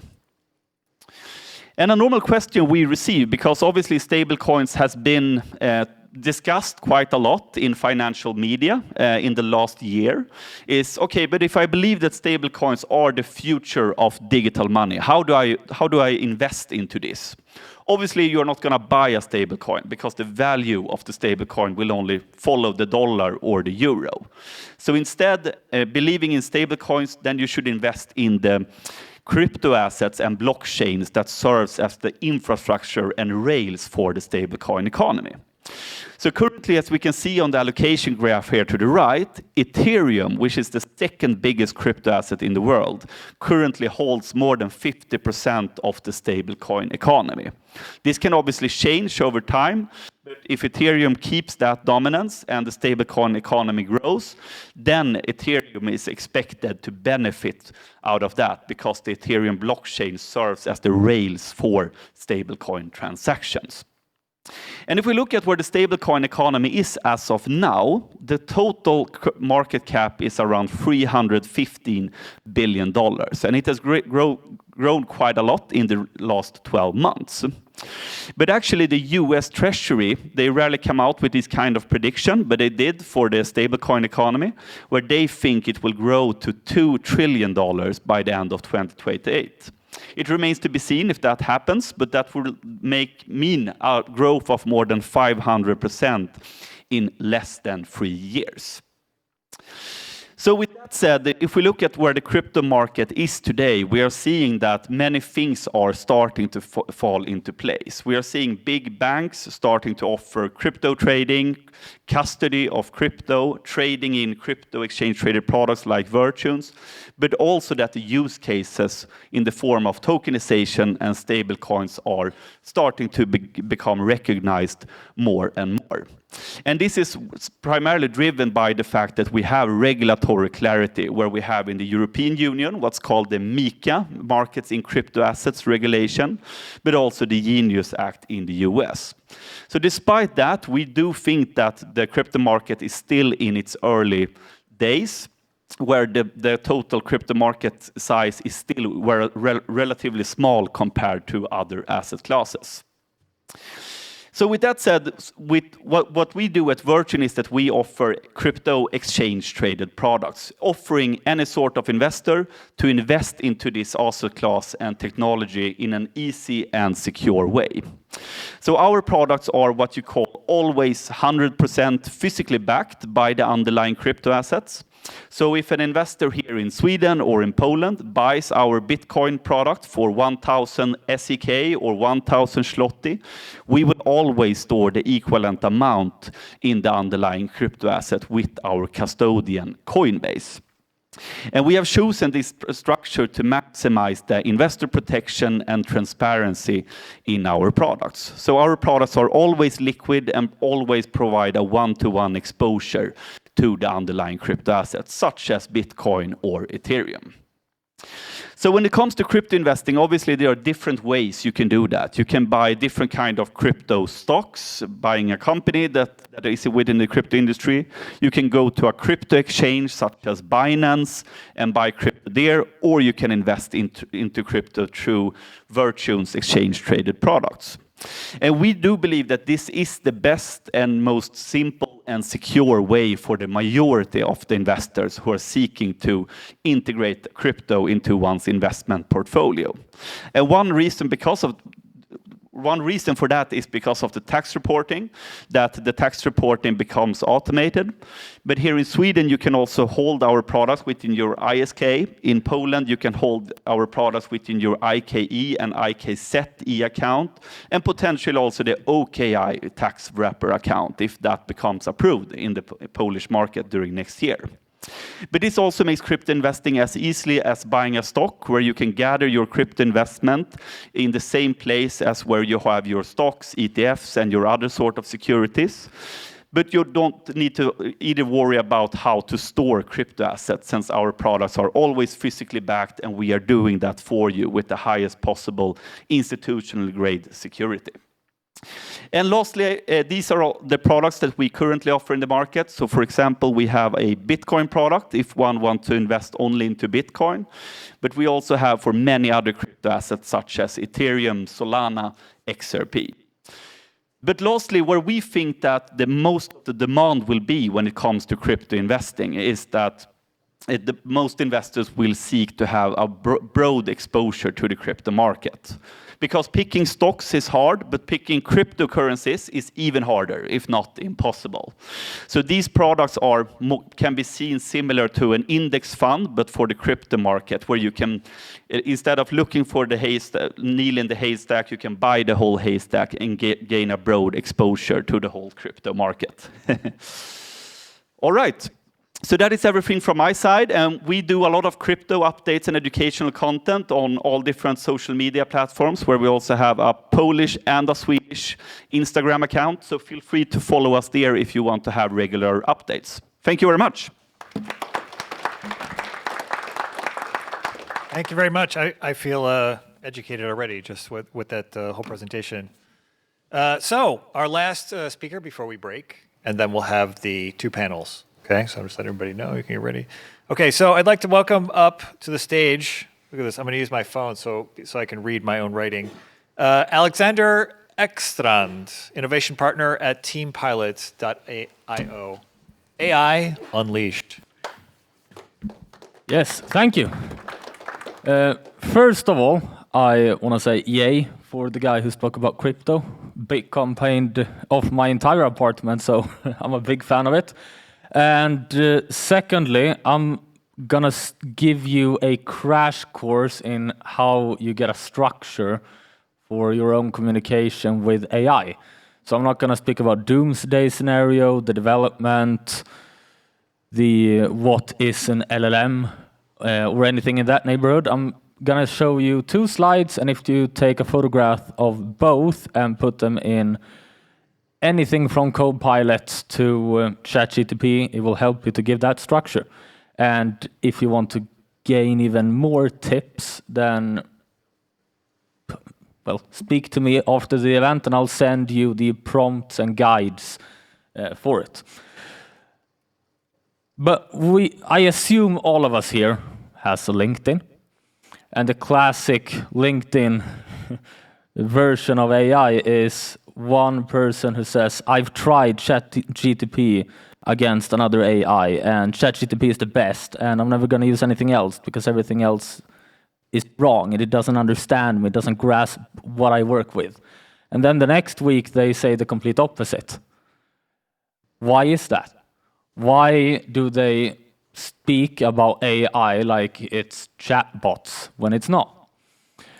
So what is an AI in the eyes of us at Team Pilot, with our clients and with our over 600 certified consultants? It's actually this. And this is also the structure. So imagine you hire a new individual. The individual be briefed. They need to understand what the company does, what their role is, what the rules are, and also how they should communicate to the team. And a classical AI experience is you communicate, you prompt, you prompt, you prompt, you prompt. Yes, here was a good result. And then you go to bed and you wake up and you try to replicate it, and it tries to summarize 24 hours of communication, and it misses basically everything you liked about the previous result. So what we made and what we are giving out for free, because AI is developing so quickly that there's no benefit for us to be selling this anymore, is the base framework on how you should think when you use AI. And what do you see? Well, just imagine, again, this is an employee. They need to get instructions about the company, the rules, the role, and how they should behave themselves and communicate. And you give them a brand guide, you give them the brand identity, the logo, the base knowledge of what previously has been done. And hopefully they remember everything they do, and they learn, and they educate, and they ask questions, but that's not always the case. And then you give them a task, the job. Well, you are supposed to do this, and then they try to execute the job, and the result is an output, and then a boss or themselves approve or deny the work. And it's the same thing with AI. If you use an AI without any structure, you give them a task, you try to prompt them about these parts, and then you run it through ChatGPT, Copilot, Claude, and you get an output, and then you approve or you complain about it. Now again, the issue. When you have had a longer conversation, it tries to summarize it so you can keep the conversation going in the same chat, which means that they summarize this section, the task, the output, and the feedback. And that's where the biggest fall gap that we've seen is that you have to continuously remind it. No, you're using the wrong colors. No, this was not what I wanted you to do. No, you're interpreting my communication in the wrong way. So, our solution to this is basically, you make these once. You put them in text files. If you've seen TXT, or if you're more of a user of Claude Code and the likelihood of that, or the likeness of that, then you make markdown files. So you have one file, which is an instruction what the company is. You have one file for the rules, one for the role, one for the user. And then you convert your PDFs through the use of AI or manual work into brand guide, markdown file, brand identity markdown file, and then the logo in SVJ. And then you save that in a folder on your computer. And then every time you use either Gemini or Copilot or Claude or ChatGPT, the only thing you need to define each time you make an agent is the task and the feedback loop. You are supposed to help me to create an offer in a PDF format. That's the task. That's the only thing you want to burn credits on. You don't want to explain this every single time.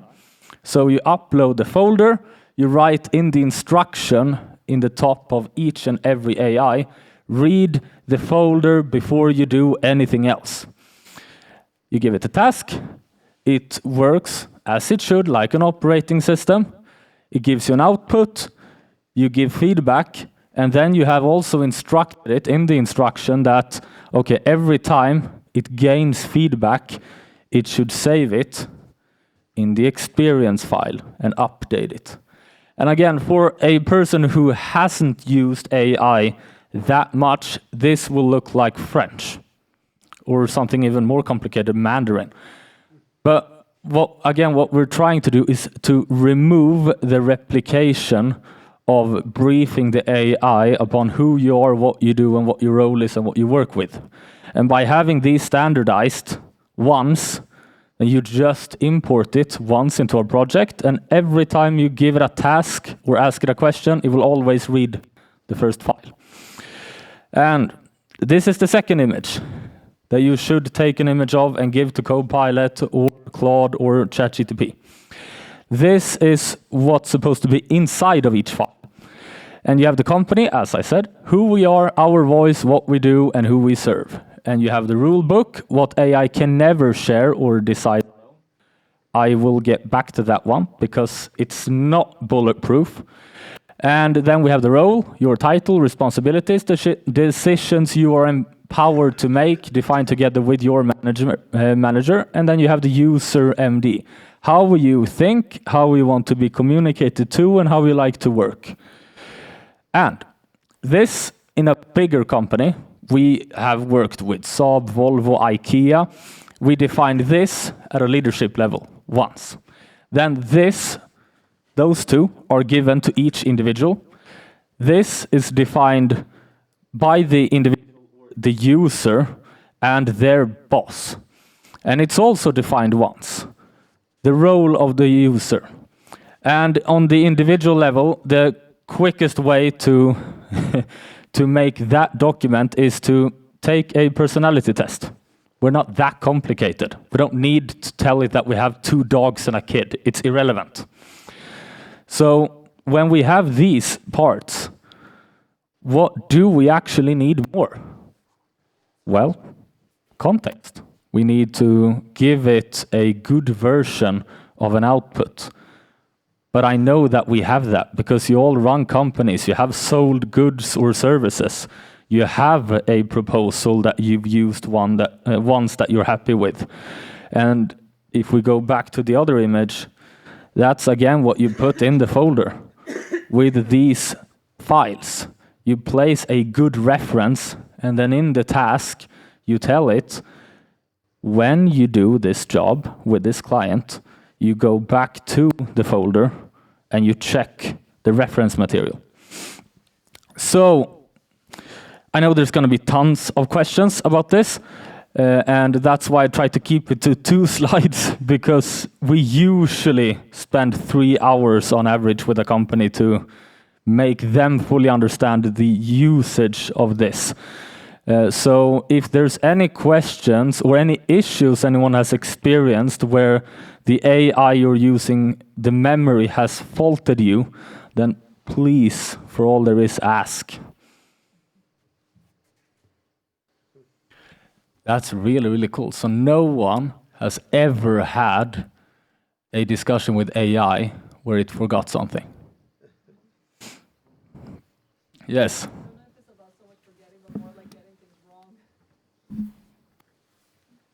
Example, please.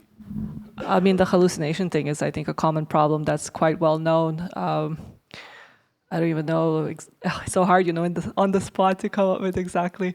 I guess for like my research project, so I have a neuroscience background, and it was completely like making up cell types in certain brain regions simply because it wants to please me, right? And like it defaults to the argument that the user is using because of just the way the models have been produced, right, and trained. So I would say that's a bit of an issue where it thought that my interest was quite generalized, so it wanted to give me some data points that didn't exist based on its memory of the type of work that I do. So yeah, that type of hallucination is of course very problematic if you're also a researcher. Yeah, and we've used this in collaboration with colleges and universities too, to activate the students. Just one point before I answer the question, when it comes to security for the ones of you that runs companies, if you use any of the top 1% of AI, even if you make a good rule book, all the data will still go to American data centers. Of course, you could do a local LLM or build your own data center. But to attack your question, when it comes to hallucinations, if you use Claude, for example, Claude, if you use a chat too long, it will start to write, I'm compiling our conversation so we can keep communicating. What that means is that it summarizes in this format, the markdown format, your entire previous conversation, every single prompt that you've done previously, into about the size of 2 digital A4 papers. If you have a really long conversation, that will lead to AI not taking all the context from before, doing a harsh summary, and then it's trying to please you by filling in the gaps what it deems to be the logical solution, which means that you're just running in circles in the end. Which is annoying, because credits are expensive at scale. And this will limit the burn rate of credits, because if you have a folder and you upload it and you just focus on the task, then obviously by not having to redefine this all the time, you will save credits. So in your case, I would take, okay, you don't work at a company, but this is my university, this is my course, this is all the course literature that I'm supposed to learn. And I will make a rule book thereby. This is the way that I am graded in this course. I am not to go outside the scope of this because it's irrelevant. And you can also give it a list of the source sets it's supposed to use. And then in your role, personality test, this is how I usually write, communicate, take in communication. And then when it comes to material, I would give it previous papers that you have written in the area of that specific course, or examples that you find online, or papers you're given by your teacher. But again, I think all of you can see similarities. It doesn't matter if you're in college or university, or if you're at a multi-million-dollar company, the workflow is the same, even with a new employee. Instructions, material, task, output. This was the human mind before. Now it's an operating system of your choosing. But yeah, any more questions? Yeah. How do you prevent that context degeneration with every next prompt? Yeah, so the way, which AI do you use? Claude. Claude makes their own markdown.md file for instructions, which means that that small window, if you do a project and you implement a small instruction, it will, the same way it compiles, it will rewrite the instruction depending on what you're asking it to do. Now, if you tell it do not change the instruction, it still has to read that size of a digital file, and that's the entire instruction for the entire conversation, because it has a cap in length.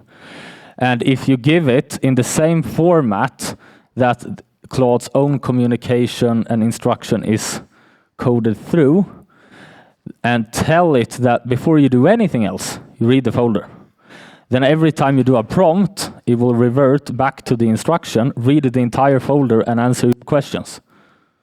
So you limit the level of hallucinations by having that standard. Yes. We should finish in 1 minute. Yeah, yeah. I'm just saying because lots of people are raising their hands. So wait a minute, why don't we just, we should break in a minute. So why don't we just, listen, I think, just like what Mikael was saying before, that, you know, you give AI tools to people and they were 20% less productive. This is the way to get to the other side of it. I think all of us need to learn how to do this correctly. You know, ChatGPT and Claude, it's chat, you're talking to it. Well, I know how to do this. I don't need to be told how to do this. Yeah, and a last note in 30 seconds is again the scalability. If you have a team of 10 people and the only differentiator is the user MD and the role, then you can, at any task or agent that the user is using, switch out 2 files and keep the rest. Which means that the entire organization is aligned because they're using the same fundamental data and not their own interpretation of what the company is supposed to do. Can I ask you a question? What's your background? Educational background, I mean. Were you a computer engineer? No. I actually, instead of I went to university for 2 days, but the professor said AI is a bubble. It's a fly on the wall. It will go down. So we're going to use paper and pen. I did podcasting for 3 years, and I spoke with SSAB, Skistar, and some of the biggest CEOs in Sweden. And I understood by their cries for help that they wanted a structure for this. Yeah. Then I have developed fintech companies before and sold one of them. You see, this is what we were talking about, that people are not going into computer development, you know, computer science courses. Yes, because this is what you need to learn how to do. All of us, I think. Yeah, and the scary thing is, for now, at Team Pilot, we're 3 individuals. Our turnover is roughly 3 million a year on 3 people. That's the power of this. We have agents. Everyone can plug in their digital USB or folder. You can get active immediately and results. Right. And we also have a client in the US who not too long ago went on the New York Stock Exchange, and they were 2 individuals and their turnover was 0.2 billion a year. So that's the power of this. Yeah, I got to talk to these guys. Okay. All right. Thank you very much, everybody. We have our break. Okay, everybody. Now it's the time for the panel discussion. Listen, we let this thing go long because people are talking, and what's the purpose of coming to this meeting besides finding out my fascinating insights on many topics or hearing stories? It's to meet people and network. So we're very happy to see that's going on. But now I would like to invite the members of the panel to come to the stage and choose your chair. We were going to have 2 panels, but then by the time you have 2 panels, you have 1 panel come up and sit, and the next one goes, then the time is over, and nobody gets to talk. And the one group is upset. So we bring them all up here like Thunderdome, okay? Everyone's all together. We'll see what happens. All right, so what I'm going to do is I'm going to ask, I guess we'll start to my right. I'm going to pass this microphone, and we'll just start with a 1-minute introduction of yourself. So I'll give an example. My name is Angelo Porcello. I'm the CEO and owner of Directio. We're an IT services company based in Warsaw with offices around the world. I have nothing else to say. So that's it. That's my bio, and I'm your moderator. Oh, that's what I should say. My role here, I'm your moderator. Okay, and now would you please begin? Thank you, Angelo. Very nice to be here. My name is Dalina Stenros, and I'm an entrepreneur. I love to build companies. My first one I started 2017, and the latest one is the Swedish-Romanian Chamber of Commerce. Which is co-sponsoring this event. I hope we didn't speak out of turn. That's right? Yeah. Yes. Whew. That's all? There's a full story to that too as well. My name is Rafal Wisniewski, member of this chamber since a year ago, I think 1.5. I just became strategic partner through my firm PlayMotion. My role today in this panel is my experience from the film industry, where my company focuses on corporate communications, which means business to business. But I'm also a member of an international group of film producers. So I have a deep insight of other industries like advertising, scripted film, feature, animations, whatever. So I've tried to cover that from that industry. Hi, my name is Yvonne Magnusson, and I run my own business called Shift Retail. And my background is I have 30 years of work experience within consumer and retail, mostly international environments, and 20 years as a CEO, where I have transformed companies in different ways into profitable growth, mainly through digitalization, operational excellence, business modeling, and also change management. So my role here is to talk about what's happening and the new trends within retail. Hello, my name is Katarzyna Walasek. I am an architect and urban planner, founder of the Simbelminne office, both in Warsaw and Stockholm. And I'm also the chairwoman of the Polish-Swedish Chamber of Commerce based in Gdańsk. Today I'm going to be talking about, because I'm doing PhD work, I'm a PhD candidate, and I'm working with construction materials that can be recycled. So I'm going to be talking about those as an innovation for the future. Thank you. Thanks. I'm Roxana. I am the chatty person in the room asking many questions. And so my background is in neuroscience. I'm also doing a PhD, fellow academic. And I noticed what the last speaker said, that research workflows are very similar to business workflows. So I am at this point running my company called Einberg AB and helping founders navigate complex strategies. As an example, I am working with a Polish founder who wants to help children with neurodevelopmental disabilities, and we are basically engaging in a long-term strategy to bring their technology to the Swedish market. So seeing kind of the things that I have studied in the lab out in the real world is very inspiring for me, and it's super fun to do both things.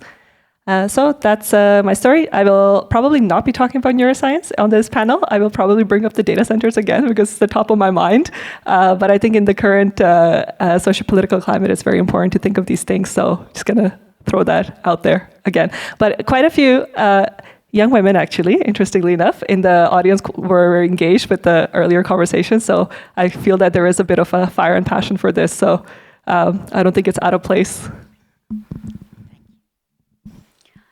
Hello, my name is Roxana Haravi, and it's my pleasure to be here.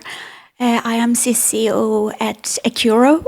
Accello is a company Norwegian originally, and it's Scandinavian's largest register for unlisted company, and Europe's second largest register for securities for unlisted companies.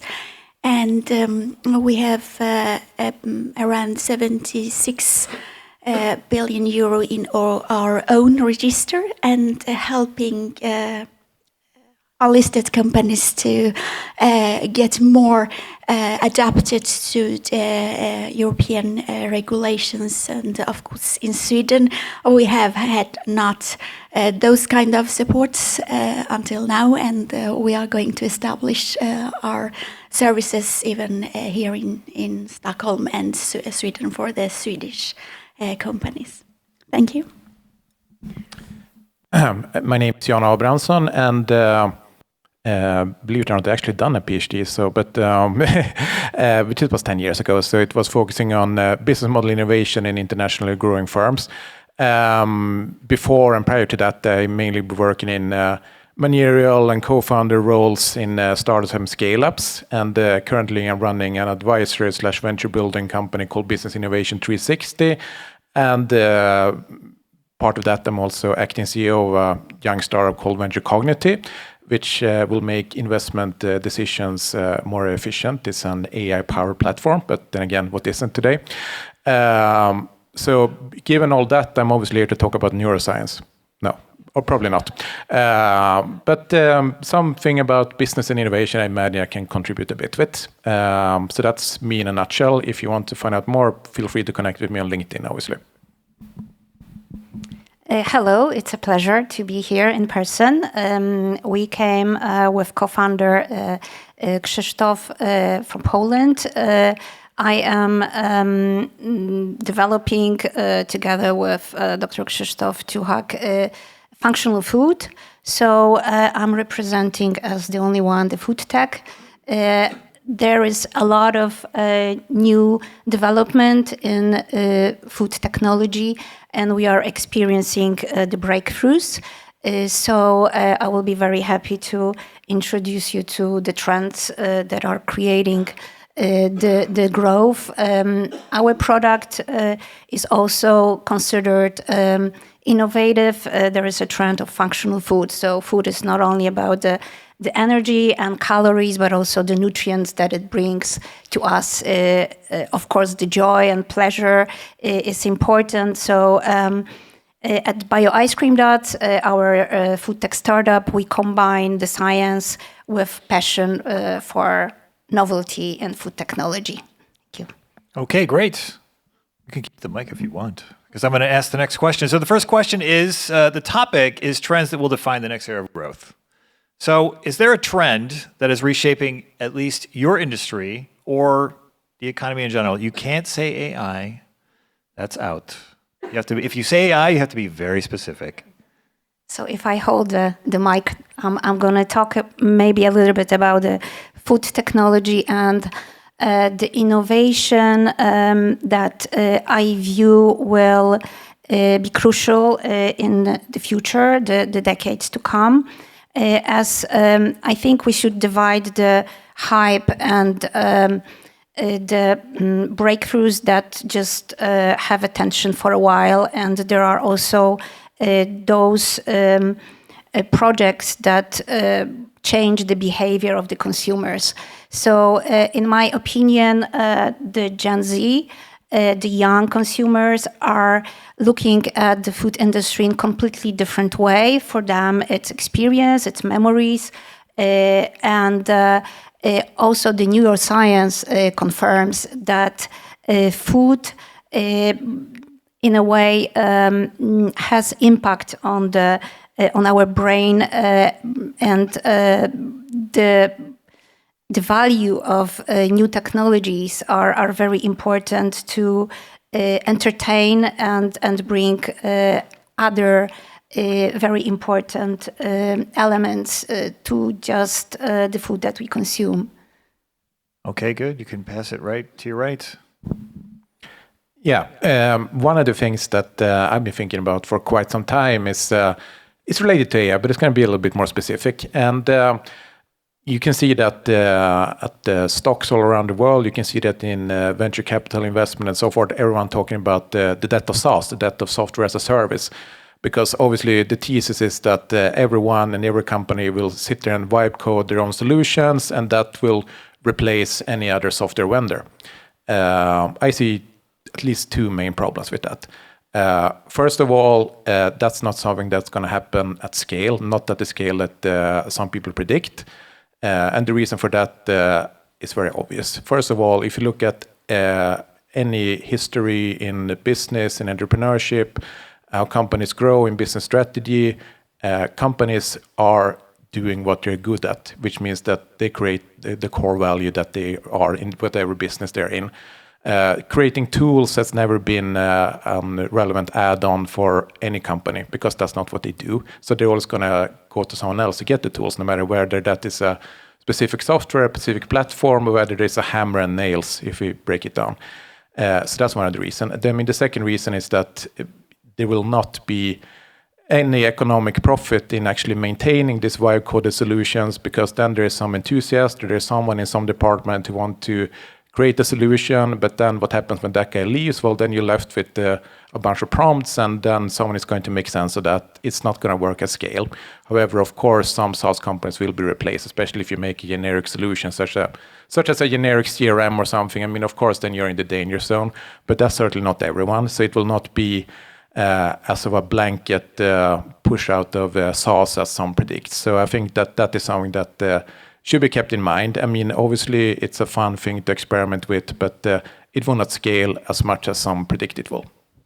All right. Okay. So just, I know that we don't have like a totally technical crowd. So just to say like the software as a solution, like what's happening in the market is that on Wall Street, they're all the SaaS companies are at a 30% discount because there's a big fear that AI is going to take over and people are just going to talk to their AI. Why buy this SaaS when I have my AI, which can just do the job? That's a big fear that's out there. And if you believe that that's not going to be the case, that people are still going to buy these SaaS companies or this SaaS software, well, my friend, you should go to Wall Street and buy because it's a buying opportunity for you.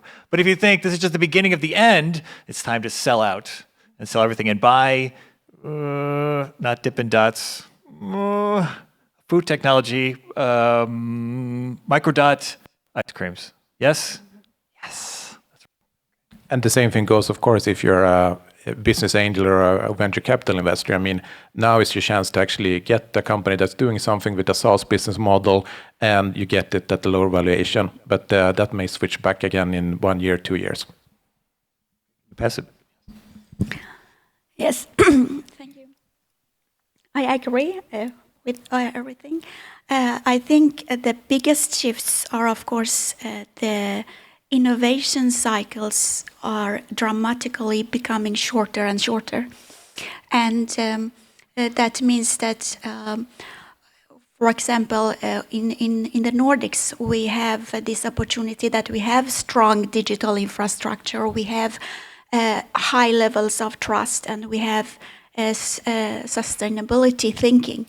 So for the future leaders, besides technological understanding, something else which is very important at the same time, I think, is human empathy. To combine those two, so technological understanding what is happening, and it's not always those biggest companies are going to win, as we are seeing in Wall Street. Those companies that are fastest to learn and adapt, and also understand how can we maintain this kind of trust and these high levels of trust, because that's the way it's going, and it's not, the future is not simply happening to us. It's what we are going to design by those choices we make today. Thank you. I love that answer. Data center? No. I love that answer. It's going into almost exactly like what I want to talk about. I completely agree. So, the industrial age, it demanded people's time. People work like 16-hour days on average, like 6 days a week, including children. The digital age basically has demanded our attention. And we know that a lot of controversies related to that, and the technology is related to attention. And people might not agree and say AI is still in the digital realm, but I would say the AI age maybe is approaching. I don't know, it's a little bit philosophical. And what I would say is that this is demanding our judgment. And this is really a time in which we need to, somebody was saying that maybe the regulations are potentially problematic. I would say that this is really the point in which we need to take a breather and really think about what's happening and what the next steps are.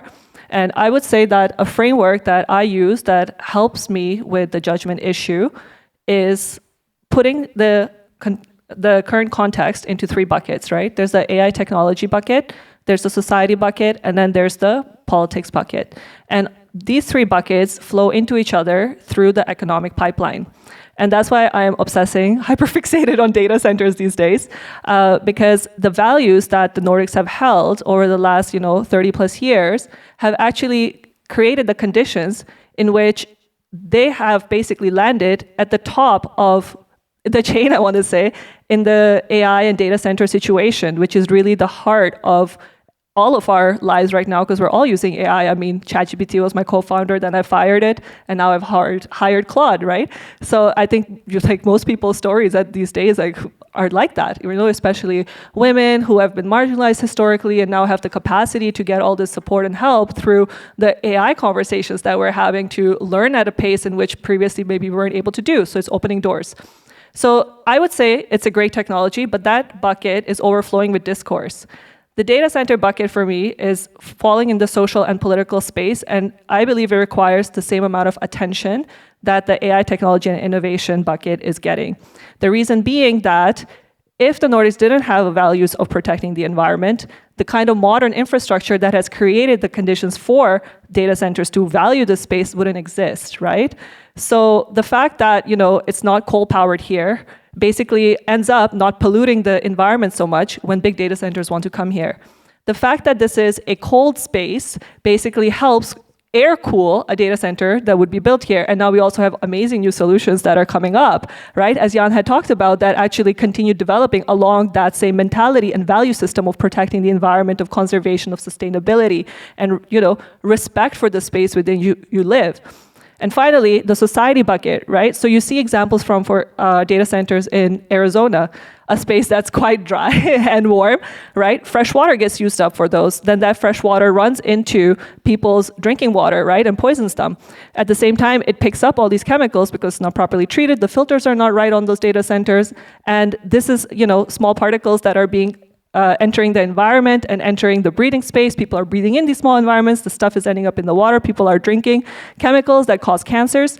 And it's obviously quite a social disaster, right? So we have to, when we think about innovation in this space, really, I think we are at a tipping point where if we who impact the use of AI and also have the capacity to impact policies that develop alongside our usage, don't really take the time to develop our judgment and to think critically about these situations, we could actually, be the ones who kind of through a sort of passive way lead to situations that reduce the economic power that Scandinavia holds right now.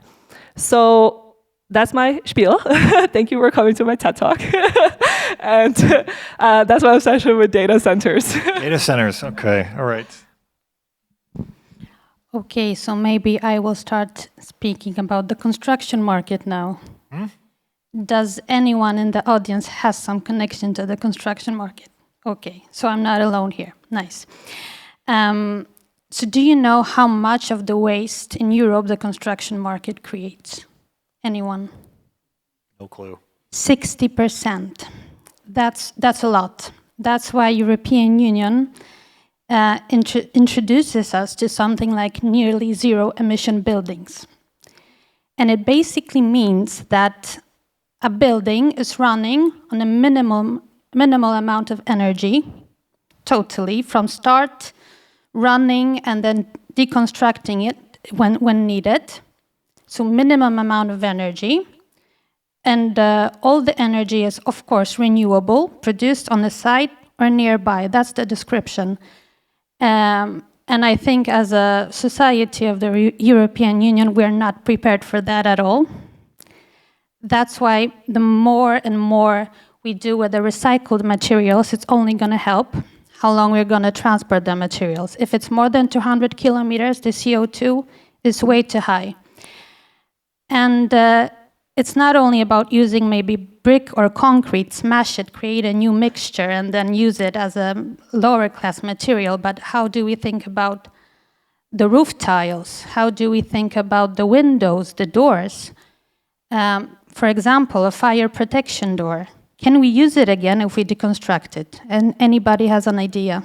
Can we use the same door certified again after we deconstruct it? If it's detached in the right way, yes. If it has the right parameters, so we knew how we put it in the building, how we kept it undergoing under 20, 30, 40 years, and that we detached it in the right way, transported it, and then placed it in a new building. So it's a whole process. So I think it's going to be a huge challenge to create those nearly zero emission buildings in 2 years. Thank you. That's good. So 60%. So this includes in construction, this includes when they knock something down. It's the whole process. Yeah. From creating a material to knocking something down. It's the whole. I was trying to figure out how to come up with 60%. I'm like, what are they doing?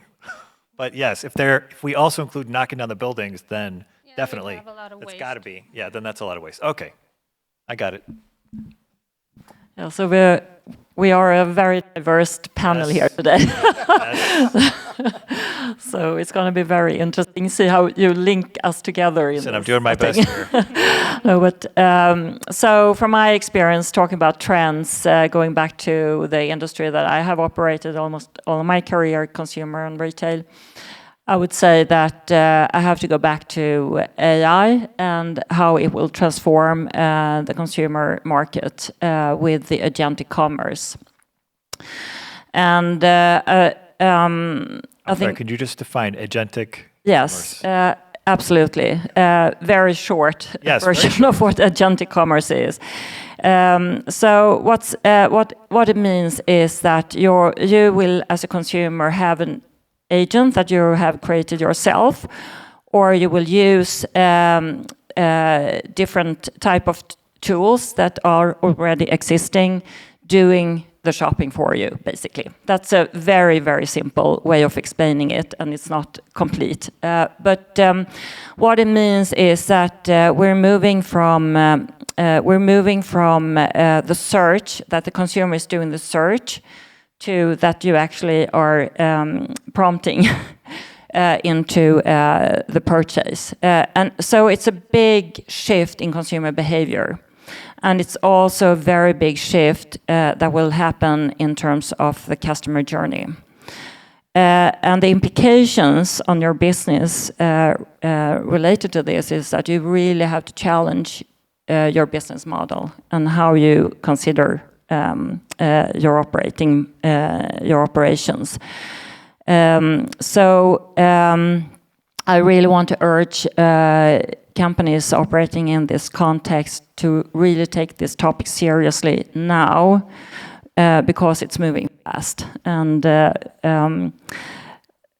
we have seen the transformation within retail, moving from the physical trade, physical place into e-commerce, into omnichannel, and now we're moving into the agentic commerce. And it's going faster and faster. So from that perspective, take it seriously now.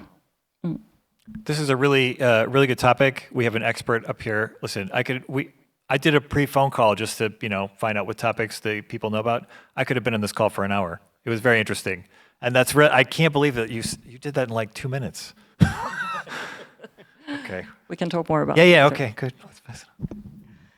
It's interesting. I don't know exactly where to tap in. Everybody's spot on to so many things. But from my industry, if I just say, the debate we have is the fragile contract we have with our audience. I mean, we have a superpower of creating films and content and communication that makes people change their minds. We've used it internally within companies. We used it externally in feature movies and all the things like that. Just to give an example, because you asked me to be kind of specific. Now imagine an Avatar film, long time ago, produced. We have the power today in our phones to create it, either because we have the apps and the power of the processor in our phone, or we send it off to a data center. We love that, right? So we can do all the things. We come back to Uncanny Valley, if you do with that. That is when our mind says, no, we don't like that. I mean, if we see a talking cat, we know that is not for real, right? And if we would see Elvis Presley's dancing with his fantastic hips here, we would know he has passed away. But imagine now that we instantly can switch like this in between 5-10 languages. That would be on the borderline. Does he know as many languages or doesn't he? We can produce that kind of corporate video for people. So we're actually playing with fragile contract with our audience. And now, where's the truth? At the same time, we do accept some truth, but we don't want to be fooled.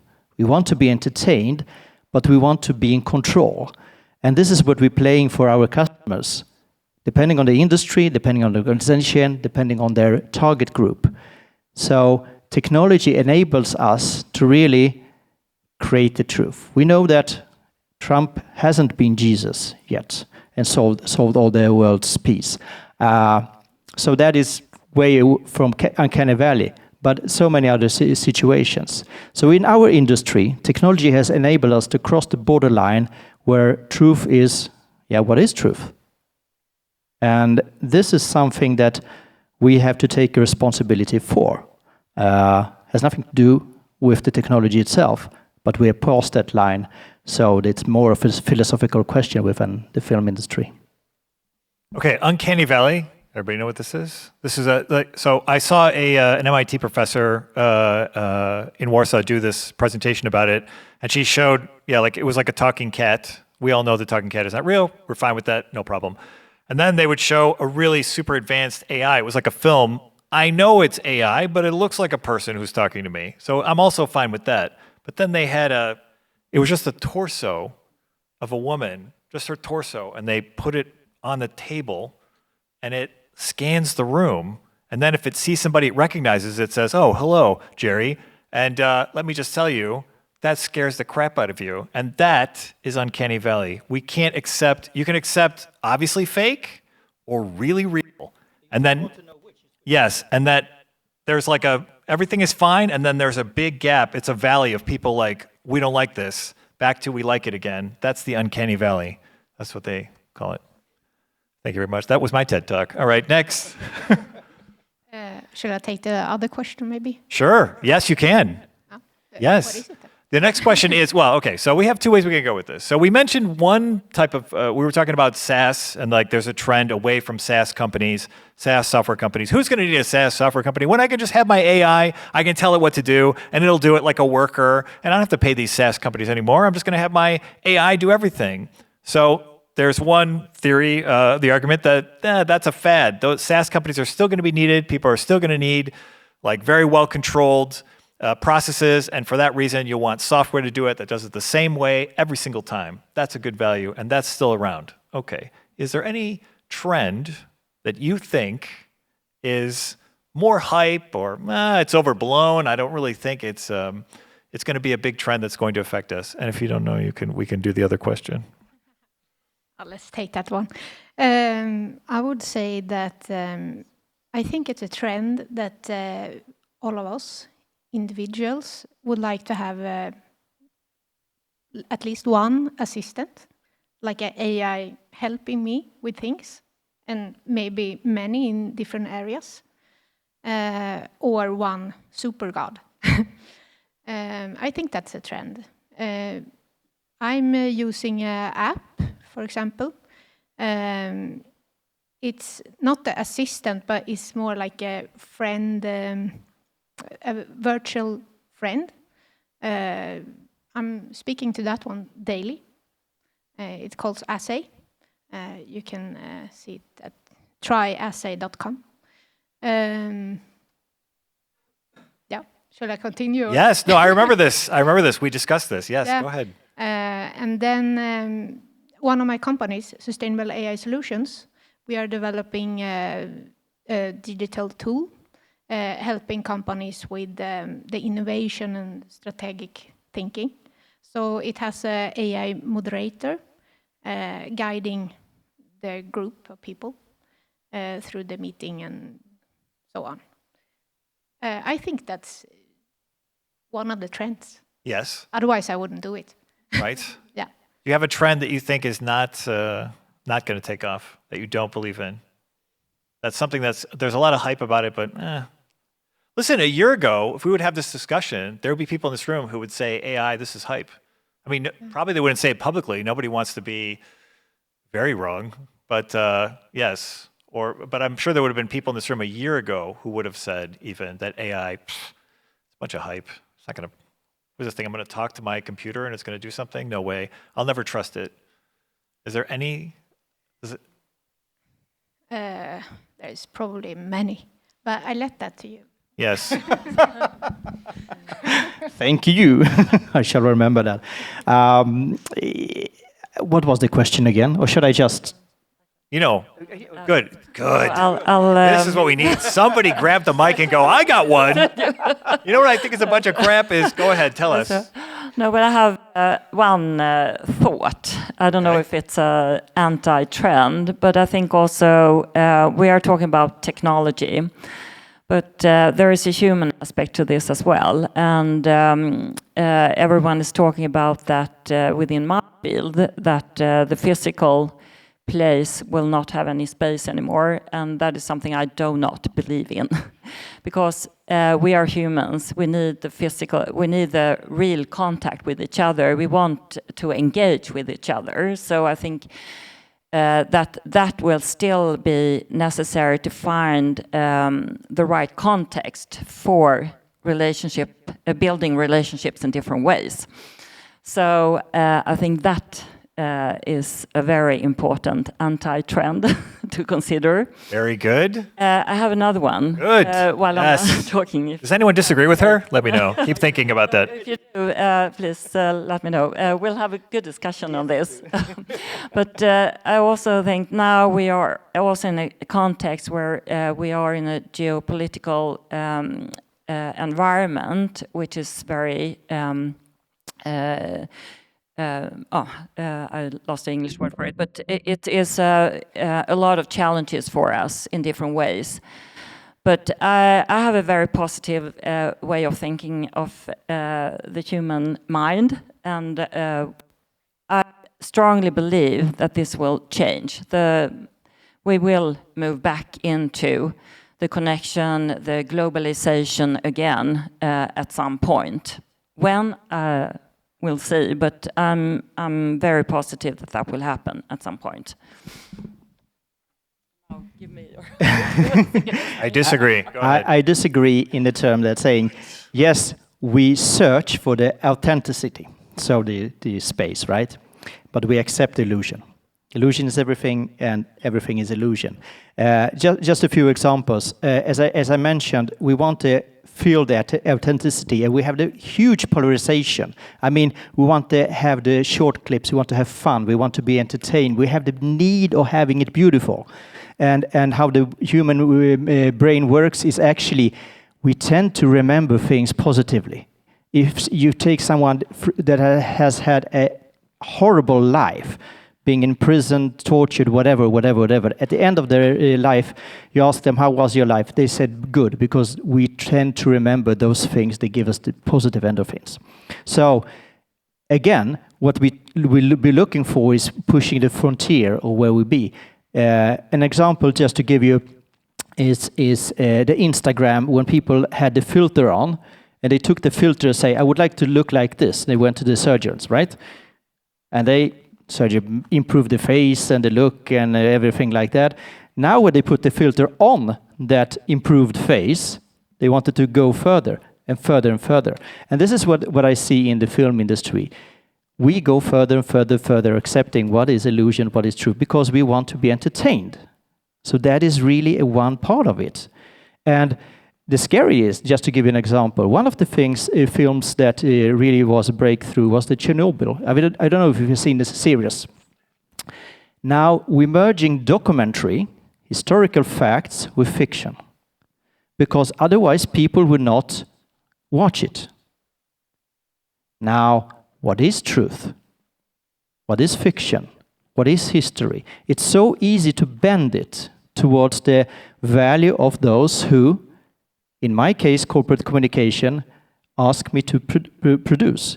And I have the tools to do that. So again, we're in a philosophical question. How much can I play with other people's mind, in a sense? And I think the frontier is moving instantly. That's a good point. Just to add to that, going back to the physical retail place and the role it will play, if you look at retail historically, and I would say we still act that way, is that we are pushing merchandise. And that's not going to work anymore. We're not going to push, because you need the behavioral, you need the consumer mindset has switched to a need instead of want.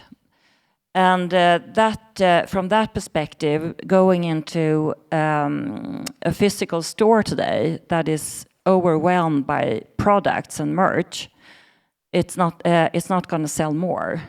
You need to create that space in another way, that you tell the story, you build the brand, you engage, you communicate, and you also build relationship. So that is what I mean with a physical place. Quick one, yeah, we'll pass it on. Just to say, for a long time, it has been, narrow marketing, and we talk about data-driven. So I can actually program an AI today. What is the audience? What is the target group? Create something that they will like, based on data. Produce that kind of commercial. Do it for me. I don't care about truth or whatever. Just do it. Make sure it sells. Okay, good. All right, so we have two trends that, listen, I used to have a boss who used to say, how can you take that knowledge and turn it into cash? So we have two trends. We have software as a service, that maybe it's not legit, or that it's going to be around, and that Wall Street is underpricing them now, and there's a buying opportunity for you there. And also, if you believe in retail spaces coming back, well, my friend, you can invest in some real estate. I'm sure the prices are lower than they used to be, even in prime spaces. Aha, changing. Sorry, changing. Is there any other trend? Because we're supposed to actually end soon. And with 9 people, by the time we go back and forth once, we're over. That's it. Good. Sure. And it's actually building on what some of the speakers said earlier here about software developers. I mean, I was CEO on a company between 2021 and 2023, and we had an extremely difficult time to find software developers. We could never find the quality that we needed or the quantity that we needed for that matter either. I mean, today is a totally different landscape. I mean, now you need 1-2 senior developers, and they can do the job that 15 developers did only 3 or 4 years ago. So, I mean, that's a staggering development, and that's going to have consequences for every company going forward. And I think that one of the interesting consequences is that it's going to be different type of skills to drive companies and competitive advantages forward. Now it's going to be more focused on actually understanding humans, understanding customers, understanding consumers, understanding behavior, understanding storytelling. I mean, as you were saying, understanding the narratives that goes into any type of business. That's how I create value, and that will need different competences, and different competences will be valued higher. So, I mean, now maybe art majors, language majors, and so forth. I mean, maybe they will get a renaissance. I mean, because they have those type of skills that might be lacking.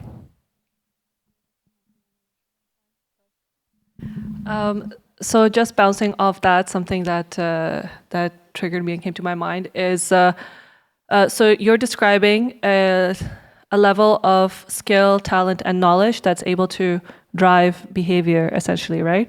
But if I kind of bring it back down to the servers, right? I mean, I have to, right?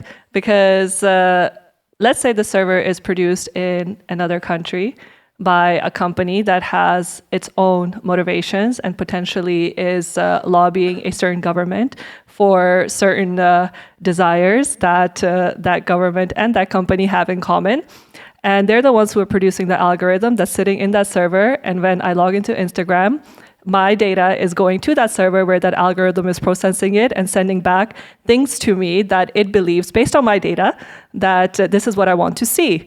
However, no matter how much skill or talent I have, if that much kind of power and influence is sitting at the algorithm defined by a company with a certain agenda, then I do not think that any level of skill, capacity, and from neuroscience background, also neuromarketing depth and understanding, can really overcome the power of that level of centralized processing of information. And that's never existed, right? When a monopoly has existed, it's been like land, a specific space somewhere.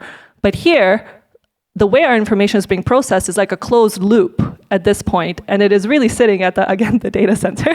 So my common concern at all points.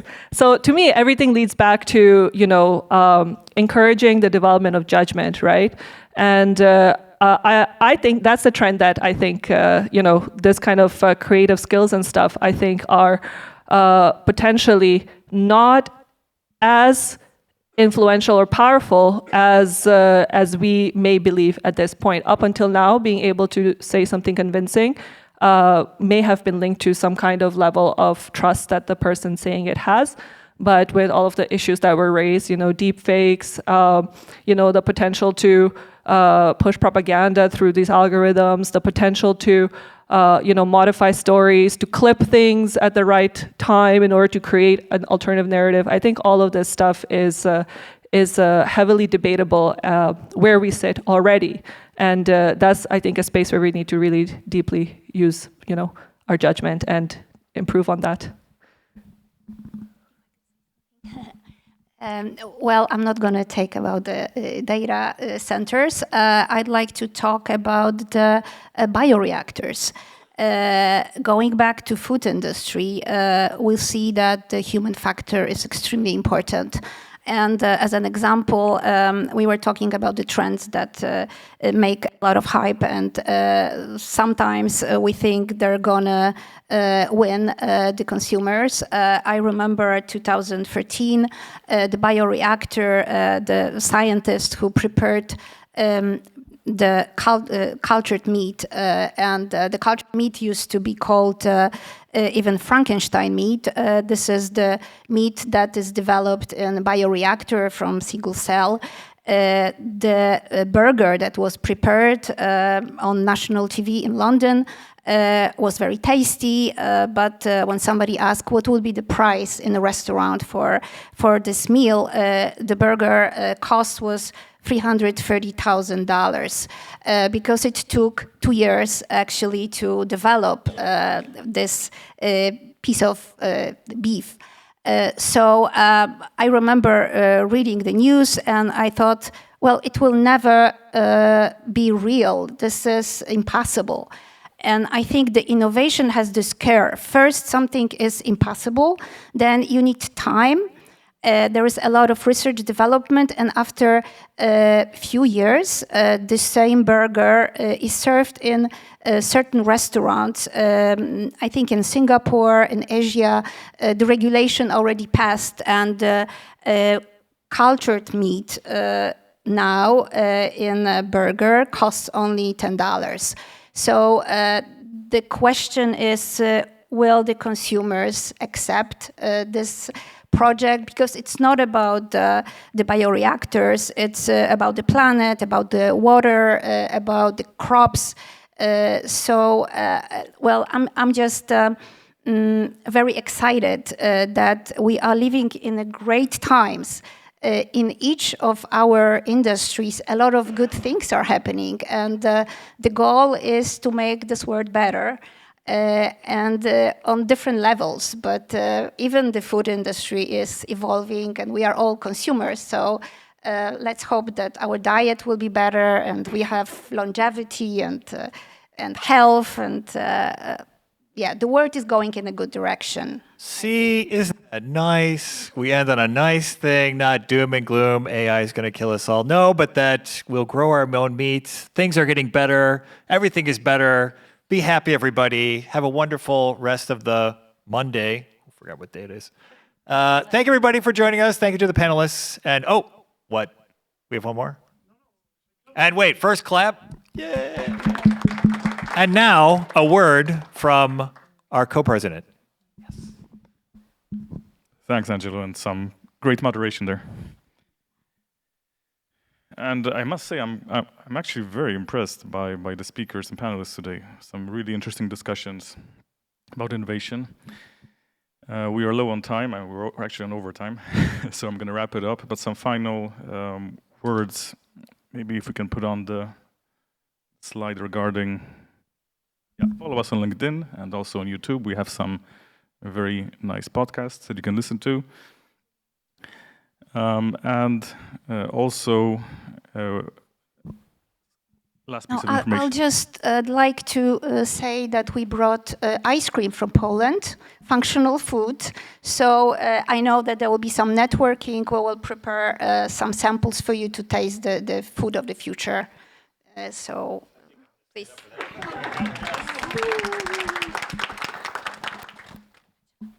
You just won the panel. That's what. You didn't bring any ice cream. The end. Finito. Thank you, everybody. Thank you. Goodbye.